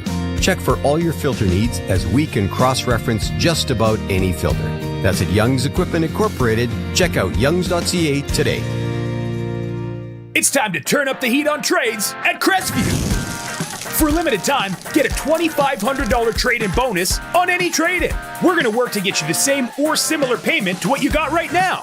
And we got something for everybody. Over 200 brand new vehicles, Jeeps, Rams, Caravans, and so much more. Plus, Capital's 100K giveaway is back in Crestview. Check out capital100k.ca for your chance to win. We're turning up the heat on trades at Crestview Chrysler Dodge Jeep Ram. Proud member of the Capital Automotive Group. From the SAS Today newsroom, here's what's making news in Saskatchewan. Get those fishing poles out and that tackle box ready. This Family Day weekend is free fishing weekend in Saskatchewan. SAS Today's team of local journalists are on the ground focusing on local topics that matter to you. Sign up for our daily news digest, making the news even easier to access. SAStoday.ca. Everybody has a story. From Harvard Media, everywhere. All-new Sports Cage continues. You can watch our live stream at sportscage.com and always on the radio. Saskatchewan's voice for local sports, 620 CKRM. Just heard that little clip there. Free fishing weekend this weekend. Yes. Little known fact, I have never, ever ice fished. Ditto. Man, people just, they're like, what a couple of rubes. It is cold. And I have no plans to start. It is cold, Colson, but have you seen some of the ice fishing shacks that people have? Oh, yeah, but that's not ice fishing. That's glamping for ice fishing. Like, no. I'm not going to just take a milk crate out in some lake, drill a hole, and sit out there in the elements like a buffoon. Like, you can take a milk crate if you want, but like, a camping chair is at least an improvement still, because that's how I was introduced to it, with no tent, no anything. So yeah, and then you see the fish, and then it's like, oh, there it is, and it bit my. I still haven't done it very many times. I'm talking like an expert over here, but no, I've done it 2 or 3 times. It's not that much different from fishing outside of you don't have to move around the lake because you're just sitting on it with a hole in it. So now regular fishing I've done, and I don't mind, even though I don't really eat fish. But now that the boy is like so into fishing, last year, like get to the cabin, to the breakwater, boom, not even help unload anything, like just gonzo. And then brother-in-law bought me a new fishing rod for Christmas, so him and I can go fishing. So I guess, and he's got my old tackle box. All I know is I have a deadly Len Thompson 5 of diamonds, and then the red and white one, whatever that fishing lure is called. So that is your fishing update. The problem with fishing is that it takes time away from golfing. Touche. So I'm gonna go golf instead. You go fish. I'll see you afterwards. Yeah, that's a golf's winning for me any day of the week on that. Yeah. At the Canadian Brew House, Talk About Tuesdays. That's Taco Bout Tuesdays. They got the taco specials across the board. Tankards of Coronas, spicy mango margaritas. Go and get blitzed if you're having a bad day. Shots of Jose Cuervo, $5.99. Buckets of Corona, $23.99. Canadian Brew House, 2 locations in Regina, 1 in Moose Jaw. Okay, so Four Nations face-off opens up tomorrow. in Montreal, Sweden and Canada. With Eric Francis yesterday, and for a guy that had a media pass to the event, you think I would have known this. There's no playoffs, it's just a round robin. And so you cannot stumble at all. They lose tomorrow. Canada loses tomorrow against the Swedes, and you're really behind the 8 ball. What do you think about this tournament going in? It's interesting. I'll watch. Where it's different is that it's a mid-season tournament, right? Like World Cup of Hockey was in August, right? So that's totally different. So where they have it, I don't mind them replacing the All-Star game with it. I think that's fine. I think the All-Star game and the skills and all that has kind of run its course. So shake it up, do something a little different. I miss the fact that Russia's not going to be there. So I feel like you're eliminating a very large portion of very skilled players, the best players that you've got, by them not being there. So I don't know. I will see. Do I think Canada is the best team there? No. It'll be interesting to see how. I'm very curious about the compete factor. I think that's my X factor. I don't know. How much do these guys care? So Eric Francis talked yesterday about, I asked him, like, what do these guys get? And he's like, well, there'll be some trophy and gold medals. The picture of the trophy came out today. Looks like the Grey Cup, kind of. Do we have the picture of that? And then also, then the Team Finland picture. Yeah, it looks like the Grey Cup, you said? Kinda. The cup's a little longer, but it's a very familiar looking trophy. It's not like that World Cup one that they did with looked like the fiberglass 3-cylinder thing that was awful. That's what I was trying to figure out, where that trophy came from in my brain. That was the last World Cup. So the 96 one. That they, for me and Prairie Land Rentals text line 936-6262. What are you thinking about the Four Nations face-off? Are you excited for it? I think everybody that's a hockey fan will probably watch tomorrow, unless you got something going on or ice fishing. But for me, I'm in. I think it's going, that Canada-US game on Saturday, I really hope it gets greasy, because and then I would like to know what other people think, and especially you. It's really weird. My Canadian hockey memories, like a lot of people, it's World Juniors. Like, 89 or 91, whenever Slaney scored in Saskatoon, probably World Junior-wise, that is the one that's like embedded in my head. The Olympics, which we can't run any Olympic stuff on here or we'll get banned, is obviously, like, Nagano was historic, and then how it ended was awful. Yeah, yes. But then Salt Lake, like, that was the redemption tour. Then followed in to Vancouver. No, Salt Lake, and then Vancouver.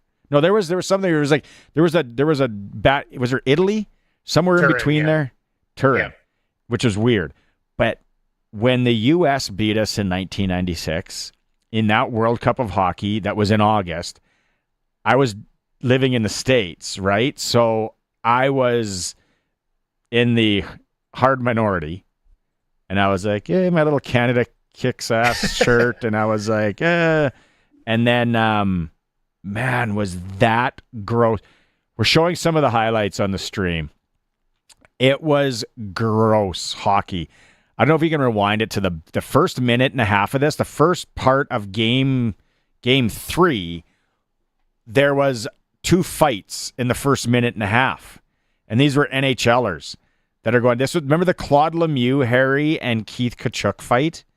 Yep. It's like, who would have thought Claude Lemieux was going to fight? Like, Lindros out there, the Hatchers, on the other, like, just massive hits. If you're watching the stream, this is the right here. Tkachuk pushes, and then Claude Lemieux pushes Tkachuk. Then they're going to end up going Lindros and Guerin. and then Keith Primo decides to drop the gloves. Like, so for you, when you Canada hockey memories, and what jumps out for you? Yeah, I mean, everything you mentioned. It's funny, we talked about it a few weeks back where I'm not very good at recall in terms of where was I when things happened. I remember the 96 World Cup of Hockey. I was in Calgary going to school, and I remember it being a big deal. And for me, just as a hockey fan, I think it was the real signal to change in the game of hockey where the Americans were playing the Canadian style of hockey, and the rest of the world caught up to Canada in 1996, in my opinion, from my knowledge as a hockey fan. I think everybody sat back and were like, wait a second, we're not as dominant as we thought we were heading into this. And I think that 96 was a real wake-up call for all Canadian hockey fans. But Olympics, too. Nagano, yes. Salt Lake, huge. Also remember watching the game, the gold medal game. And I'll never forget the pass at the blue line, letting go through the legs, like just the heads up play. Like it was amazing. Like it's burned into my memory banks. And the off ice moment, Gretzky's speech in Salt Lake City, I'll never forget it. It's one of the greatest press conferences I've ever seen. I could watch it every day, and it was kind of that signaling back. We're Canada, God damn it, and this is our game. And it was kind of like that 6 years of us being like, oh, maybe we're not as good as we thought we are, to Wayne standing up and being like, you're goddamn right, we're as good as we are, and we're going to prove it to everybody. And then them doing it was amazing. I get goosebumps just thinking about it, talking about it. I forgot about that speech and that press conference. Yeah, that was so good. And then it was, I forget who passed it, but it goes through Lemieux's legs to Sakic. Yeah, again, I think lets it go.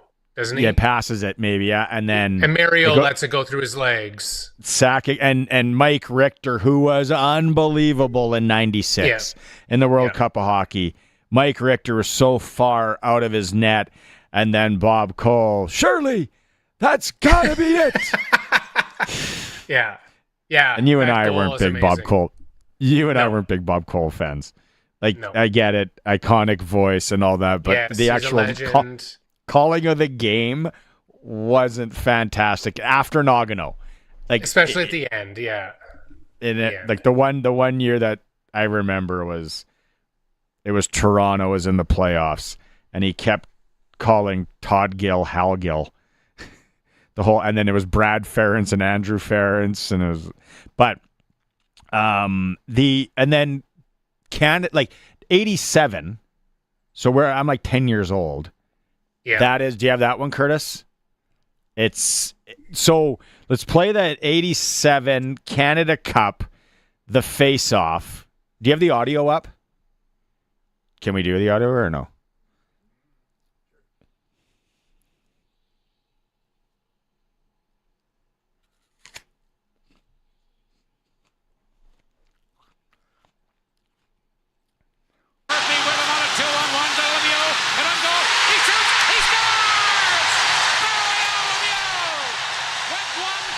Keep playing it. Watch this. If you're watching the stream, watch this replay. Watch the hook by Howard Chuck. It is awesome. It's a blatant penalty. It's a tug. It's definitely a tug. Come on, it's coming up here right away. If you're on the radio, Lemieux's got his hands up. They're showing they're coming up the ice. There's four of them, and Dale Howard Chuck, a blatant hook where the Russian that would be probably the guy to take away Mario is hooked and falls down. Mario shoots on what would be the equivalent of a street hockey goalie now, picks the top corner, and it's over. I remember that, though. And then the thing about this that I remember, because I'm weird, is I could never figure out why it felt like every single big Canadian hockey game was in Copps Coliseum, but they didn't have an NHL team. Yeah. Yeah, there was a lot of games played there, that's for sure. But I mean, even that one I wouldn't put that on my list. It's an iconic moment, but I was young, wasn't as huge, but the Nagano and the 96 World Cup, and those things stand out way more in my memory banks. And then I rewatched on a bus a little while ago was Pat Blues, Jamie Haroff, shout out. He brought the Vancouver gold medal game. He had the DVD. So we watched it, and it's all the kids are on their phones, and they're kind of like, they don't get how good of a hockey game that was. And it was Ryan Miller, and man, it was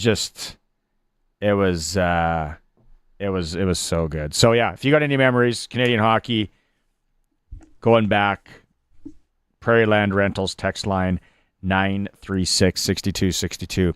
Another hour in the books.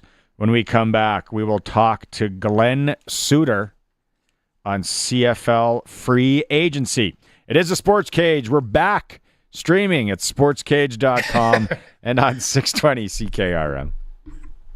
Take a trip down memory lane. Weekdays at 1 o'clock with Colin Lovequist. Number Ones at 1. A full hour of country's greatest hits and the stories behind them. We'll take a look back at musical milestones, celebrate some country music birthdays, and a whole lot more. It's all brought to you by North Home Windows in Foam Lake. Number Ones at 1 with Colin Lovequist on the voice of Saskatchewan. 620 CKRM. When equipment breaks down, there's no one more reliable than Reliable Equipment Repair, your authorized Kohler and Honda Parts and Service Center. They're your outdoor power equipment experts. Mowers, rototillers, snowblowers, water pumps, generators, industrial gas-powered equipment, power trowels, plate tampers, grain auger motors, garden tractors, and more. Pickup and delivery available. There's no one more reliable than Reliable Equipment Repair. 1702 McCarra Street, Regina. Like a watermelon helmet, Saskatchewan Roughrider football sits top of mind for Rider Nation. The temperature may be chilling, but the excitement is heating up for the 2025 season with free agency and training camp just around the corner. Buy or renew your season tickets now and secure your spot at Mosaic Stadium today. Visit us at riderville.com for more information. That's riderville.com. Meet the Ford Maverick, now in stock at Capital Ford Lincoln. This truck is a total game changer. Hit the trails with confidence or take your errands to the next level. You want gas options? Got them. Hybrid options? Yep. A huge selection? Yeah. Check out over 50 Mavericks at Capital Ford. Payments starting at $0 down and $299 biweekly, tax paid. Seriously, getting into this truck is easier than ever. Visit Capital Ford Lincoln in Regina to find the perfect Maverick for you. Proudly broadcasting from Treaty 4 territory, the homeland of the Dakota, Nakota, Lakota, Saulteaux, and on the homeland of the Métis Nation. We are 620 CKRM Regina, a Harvard media station.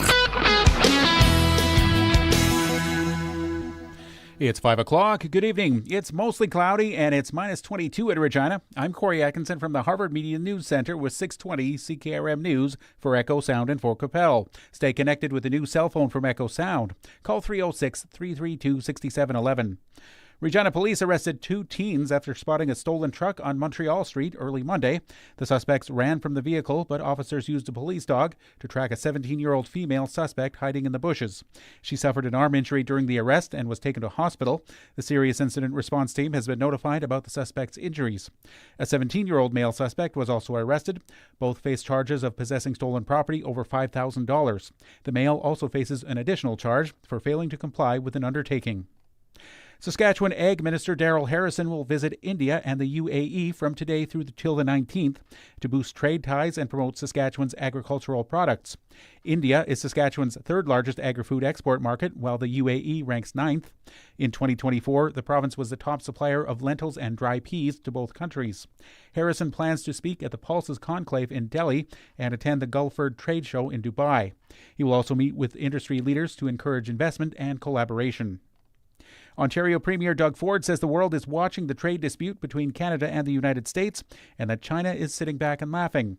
He spoke to the U.S. Chamber of Commerce today and says he's also been speaking to leaders in the U.S. about the threat of 25% tariffs. They say this is the craziest thing I've ever heard. And no matter if it's Democrat or Republican, I have yet to hear one elected official down here and say, that's a great idea. Let's attack Canada economically. It's never been said. Ford says decoupling the U.S. economy from China will not be an easy task, and it will require friends and allies like Canada and Ontario. The Liberal government has named Kevin Brosseau, a former senior Mountie, to be the federal point person on fighting the spread of deadly fentanyl. Prime Minister Justin Trudeau says Brosseau's role as fentanyl czar will involve working closely with the U.S. counterparts to accelerate Canada's efforts to detect, disrupt, and dismantle the illicit trade in the drug. During his more than 20 years in the RCMP, Brosseau served as a deputy commissioner and the senior Mountie in Manitoba. And Loverboy singer Mike Reno is looking back on 1983, the year his Calgary band appeared on Saturday Night Live. The episode featured a performance of Loverboy's hit Working for the Weekend, and Reno says running into host Jerry Lewis outside their dressing rooms before the show offered him an unforgettable moment. And I don't know where this came from, but I did a Jerry Lewis for Jerry Lewis. I did the, and I did the over on the ankle thing, and I did the whole arms out funny like, and he looked at me and he went, yeah. You know what I mean? He did the Jerry Lewis thing. Reno looked back on SNL as the sketch comedy series marks its 50th anniversary with a primetime special that airs on Sunday on Global and NBC. It's 5:03, and that's your 620 CKRM News. Read more stories from around your community and around the province at sasktoday.ca and 620ckrm.com. Your weather is next. Oh, finally! There it is! Whoa, did you order pizza? No, even better. I called Echo Sound, your SJHL authorized dealer. Oh, so what'd you order? Well, they have all the top-of-the-line smartphones with all the latest features, and so many great plans, man. Oh, nice. Oh, it is the pizza guy. Hey, guy. Tell him to go away. We're waiting on Echo Sound. Echo Sound, your SaskTel authorized dealer in Fort Qu'Appelle. EchoSound.ca. We'll still take the pizza, though. Your Saskatchewan Co-op Ag teams are your trusted partners to support your entire farm operation. And we're giving back to our community. Since 2017, Co-op has invested $468 million in Saskatchewan through building, upgrading, and expanding local facilities. And we've returned $418 million to Co-op members. Co-op, we're building something for the future. Here for your farm, here for your family. Learn more at coop.crs/farm.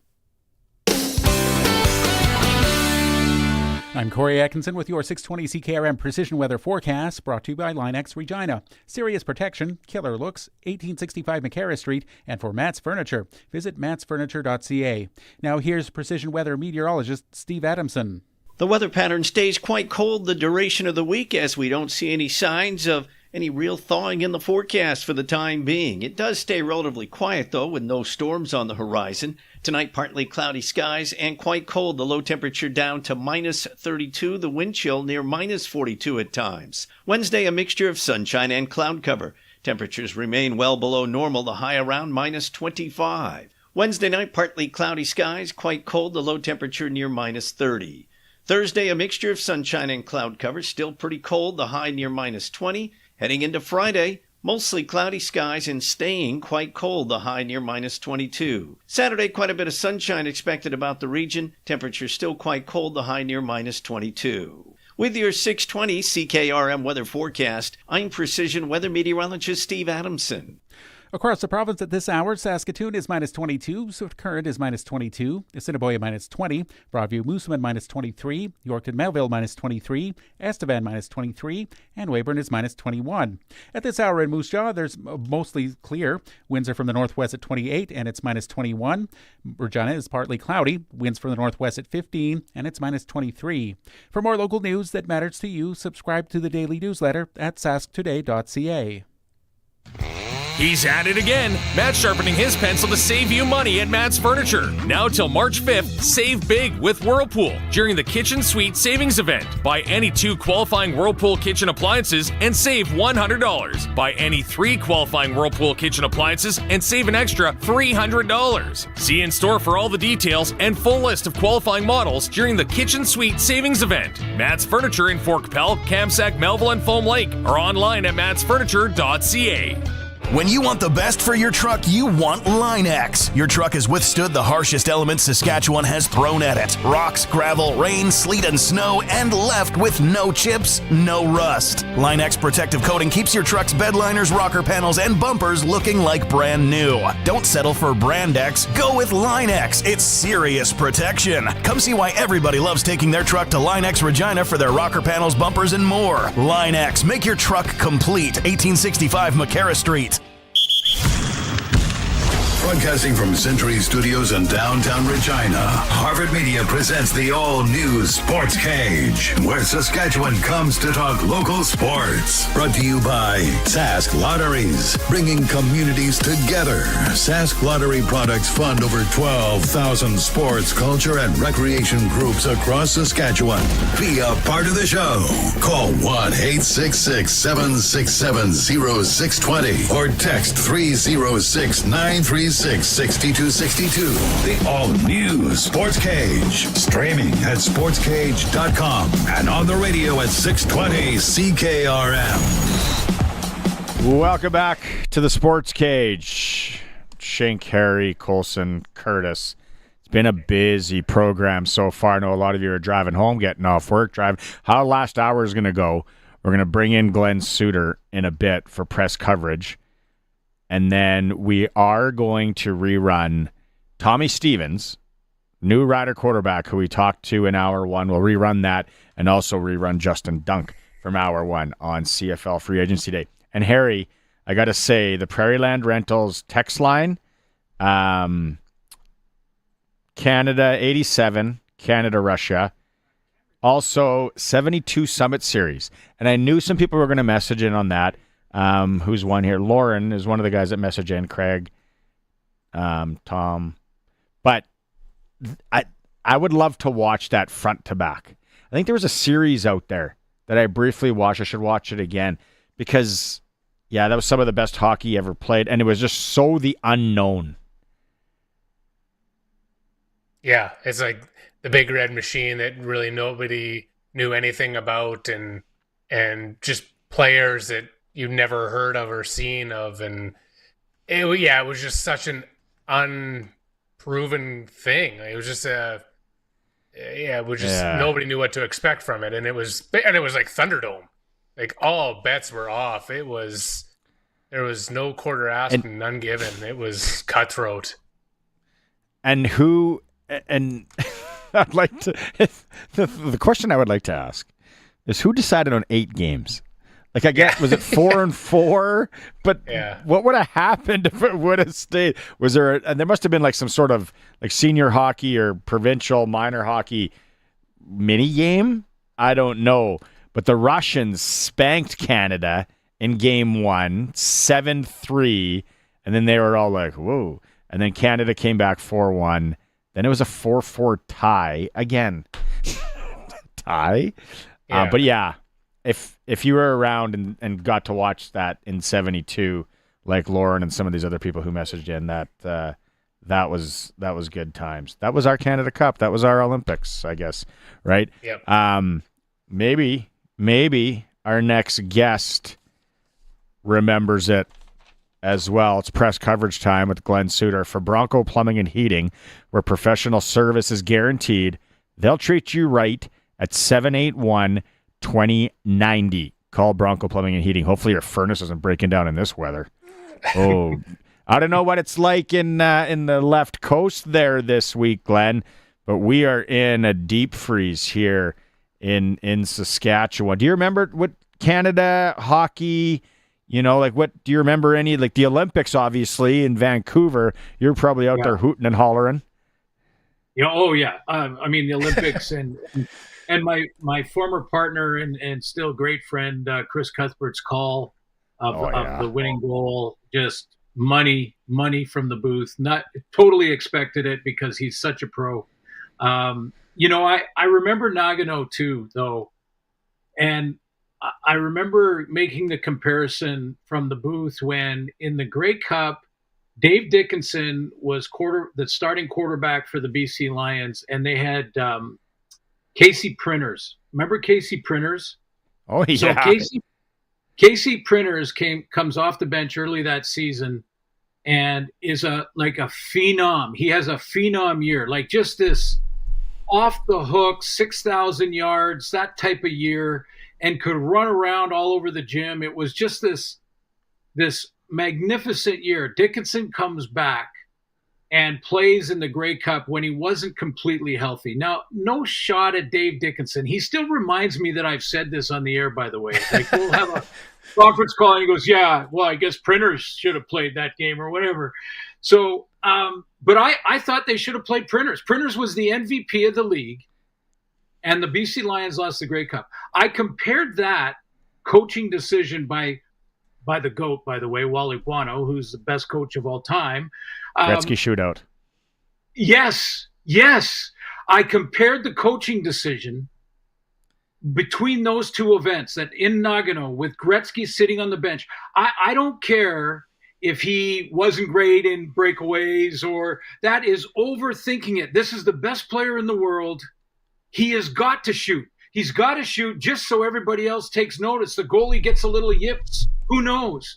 But Ray Bourque shooting and Gretzky not shooting, I was like, and Mark Crawford was at the same club that my son played hockey at and I coached at. And believe me, we have had a few beverages and discussed this. Nice. It's funny because I think Harry was it Shanahan who shot last, and then Bob Cole's like, he's got to score. He's got it. No.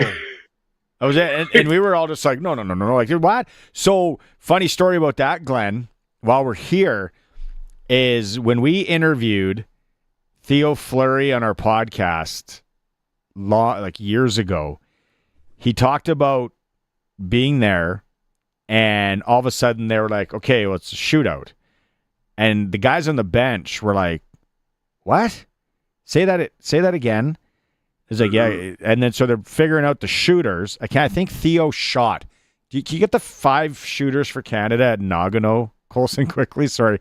But the other thing he said was that was long before some genius came up with the let's clear the ice before a shootout with the Zambonis.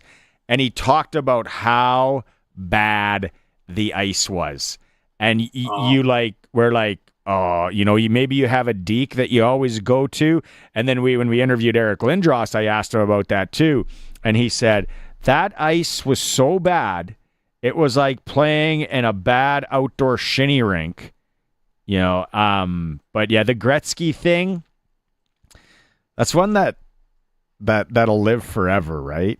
It was... Well, and the question too, Barney, is who made the decision? Because Mark Crawford and I have talked about it before, and I never really got a clear picture after the kind of conversation we had.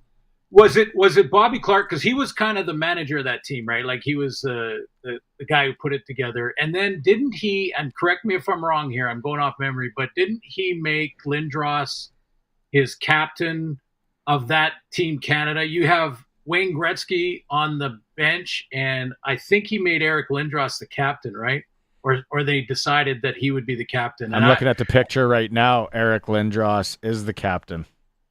Yeah. Of that and team.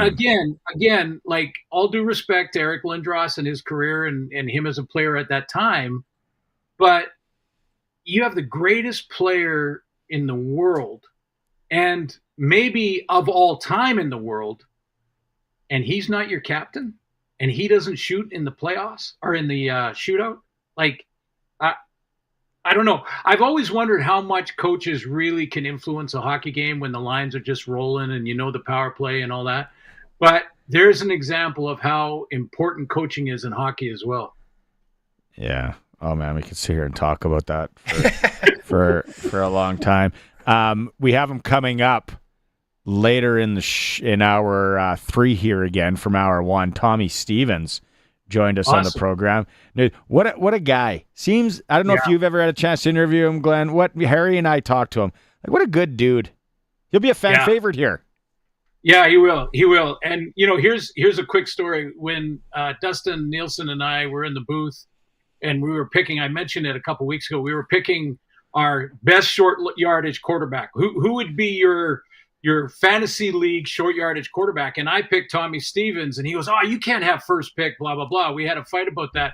But Tommy Stevens heard us talking about him and went on social media and said something about, because I'm not sure if we said he's not a starter yet or something. I can't remember why he was upset, but he went on social media and actually reached out to both and commented on Dustin and I talking about him. And I thought, this guy is a ton of fun. Like, hey, this guy is going to be great for the locker room. And he's a bull. Like, he's an absolute bull. If you're watching the stream right now, man, you get a great example of what he's capable on short yardage. And people can listen to it later. He talked about how he's the smallest one at the dinner table in the Stevens household when they're all eating. So he comes from a big family. Anything today in free agency, Glenn? And I've asked a few guys this. Any of the signings that I guess everything was kind of what we expected. There's a few here and there. Anything stand out to you? Yeah, the one that does big time is Jeremiah Masoli in Vancouver. Nathan Rourke is obviously the starter in Vancouver, but after that, they're pretty young. And to bring in Jeremiah Masoli, who I think has still got a ton of football left in him, is a major move for the Lions. I mean, anytime that Nathan might get nicked, might have to miss a couple games, the best of them have, and he has too back in 22. You got a starter. It's kind of like when the Riders got Jake Mayer. When they signed Jake Mayer, they got their insurance policy there of a guy who's proven that he can win.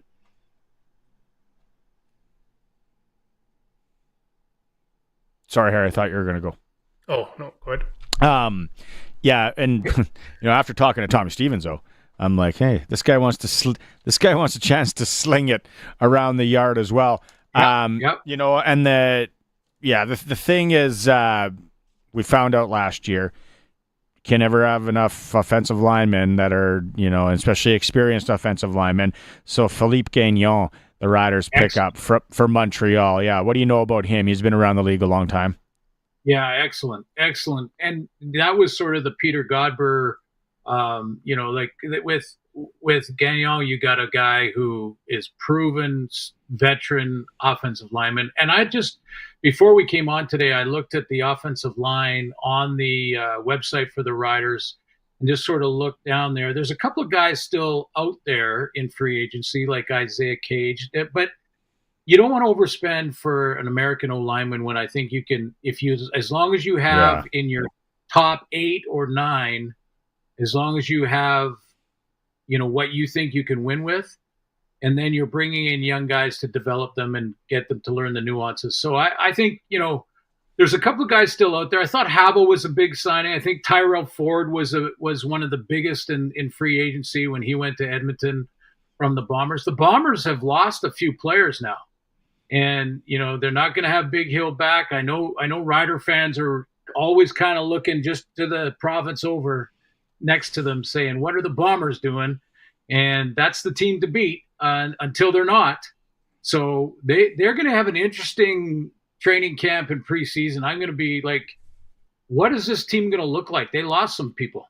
Kenny Lawler was another one. They're definitely going to have a mixer just to reintroduce everybody. All the new faces are going to have "Hello, my name is" stickers on. Yes. I've been in locker rooms like that where you're, you walk in and halfway through the season you're trying to introduce yourself to. Well, in fact, I've done it in the huddle. We get out on the field and we're in the huddle in a game, and I go, oh, you're a new halfback. I'm Glen. I'm the safety. Yeah. I don't know you, and I don't know you either. Yeah. I know you. You taught my wife scuba diving in the Cayman Islands. I talked to you after the game, Glenn. No, but I know we got to go quickly, guys. But what about the Super Bowl? Like, Barney, first of all, how much money did you win? Secondly, I never say. Okay, well, I know you won because we both took the Eagles going in last week. I remember that. And I only did it because, and I never make picks, especially not in Canadian games. But I only did it because I've been burned by great defenses. Defenses in the NFL in the championship game seem to be the difference maker. Like, I don't think you can say the same thing about CFL football. I think so many things can happen because there's so many different possessions and the rules sort of allow for that.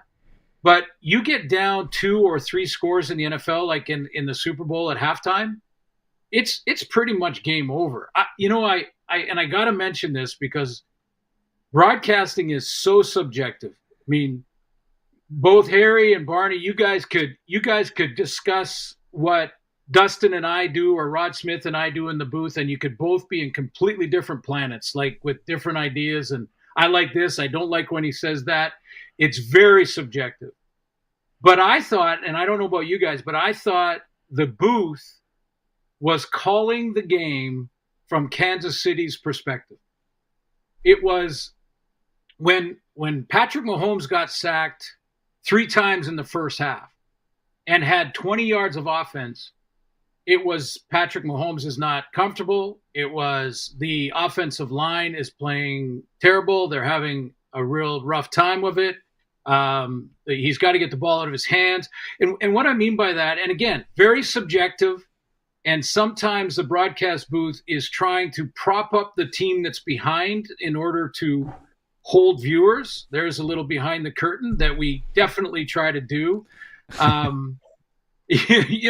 you're trying to hold viewers, you're trying to keep them interested. You don't want to make stuff up, which I think at times happened in the Super Bowl. They were down 5 scores and they were still going, if Kansas City, and I went, you guys, come on, it's over. It is over. The fourth quarter it's an over quarter. But I found it interesting, not right or wrong, just different, that Tom Brady in the booth called this Super Bowl championship from Kansas City's perspective.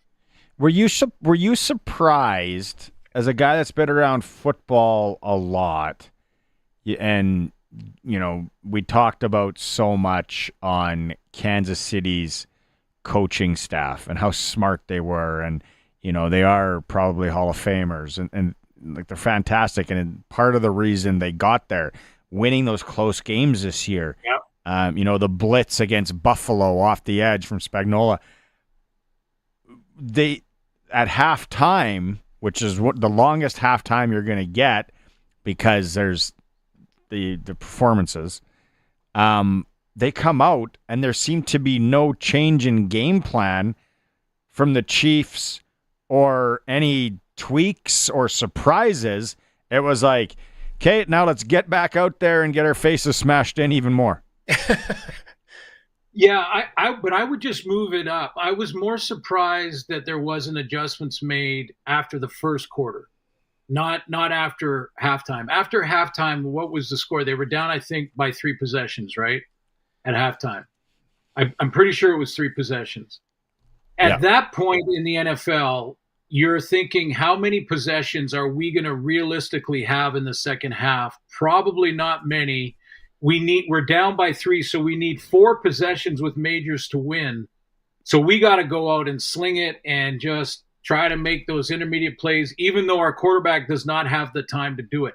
The adjustments, to me, should have been made in the first quarter when they knew they were having troubles up front with the front 4 for the Eagles, and the Eagles weren't blitzing, by the way. In fact, they didn't blitz once. They didn't blitz once. Nope. Was it? Okay, yeah, I didn't see the final stats on it, but I know when I was tracking it in the first 3 quarters, I thought they're going with a 4-man pressure every single time, and they are causing nothing but havoc.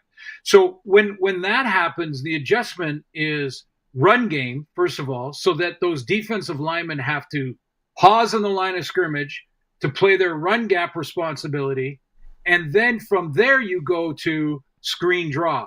Quick screens outside, try to make one guy miss, draw on screens to your tailback, those kind of things to slow that pass rush down. There was no adjustments made after the first quarter in that.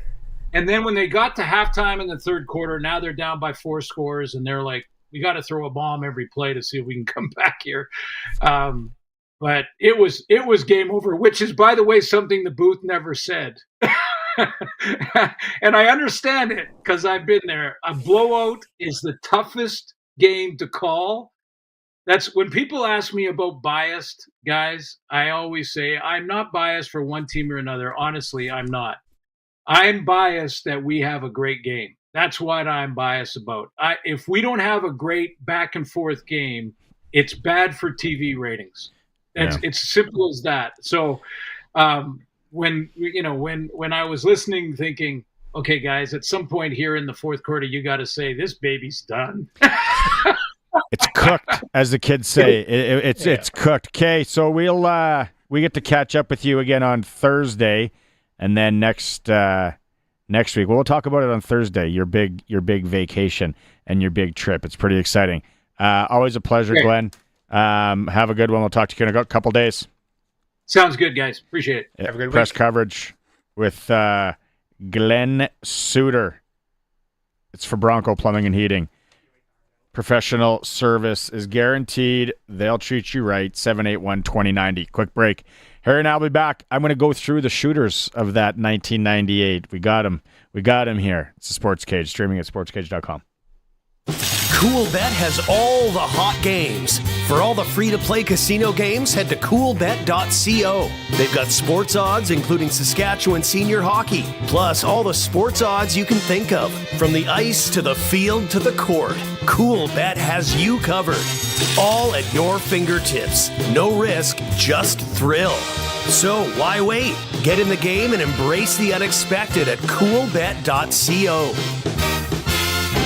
0% financing on Bronco Sport, 0% financing on Ford F-150, 0% financing on Ford Escapes. You see the trend here? Future Ford has 0% financing on their huge selection of new vehicles. The 2024 has to go, and they need to make sure they have room for all the 25s they have coming. I know what you're thinking. 0%? What else can you do? How about free oil changes at any Ford dealership in Canada and half-price extended warranty? Check out their inventory at futureford.ca or visit them at Future Ford in Melville today.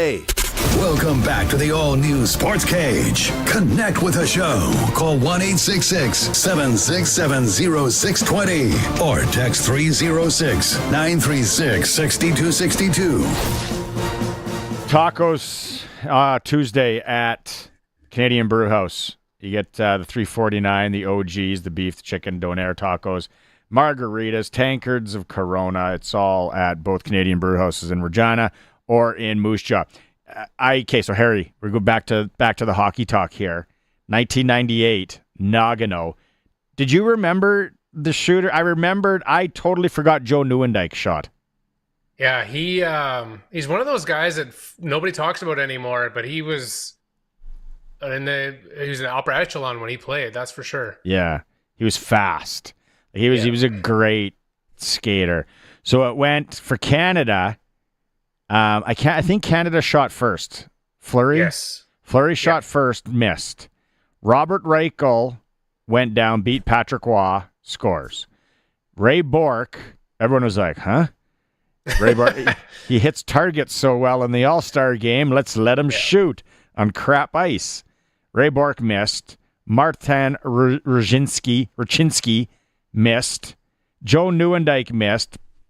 Pavel Patera missed. Lindros. And then Lindros made a great move. Like, he had him beat. That was Dominic Hasek. He missed. Yager missed. Then Brendan Shanahan was our last hope. And he Shanahan, Nieuwendyk, and Bourque. Like, even some people would say Fleury. Fleury was a gamer, though. Yeah, for sure. Like, he watched it's funny because you could put that indelible image is Gretzky sitting on the bench, right? You could put that on like the $10 bill because people will never forget that shot of him, the side profile of him just sitting, staring, being like, what just happened? I can't believe we're done. Yeah. You don't even get to play for any medal. Yeah. It's on the bird back home. Oh, they played for the bronze. They played for the bronze and then they lost. They lost to Finland? Yeah. Oh, yeah. Tomorrow, Canada plays. At that point, it was like, who we cares, don't even care. Yeah, yeah. Canada plays Sweden tomorrow, Four Nations Cup. If you're just tuning in, how we're going to do the last part of the show here is we are going to replay the interview with new Saskatchewan Roughrider quarterback Tommy Stevens from hour 1.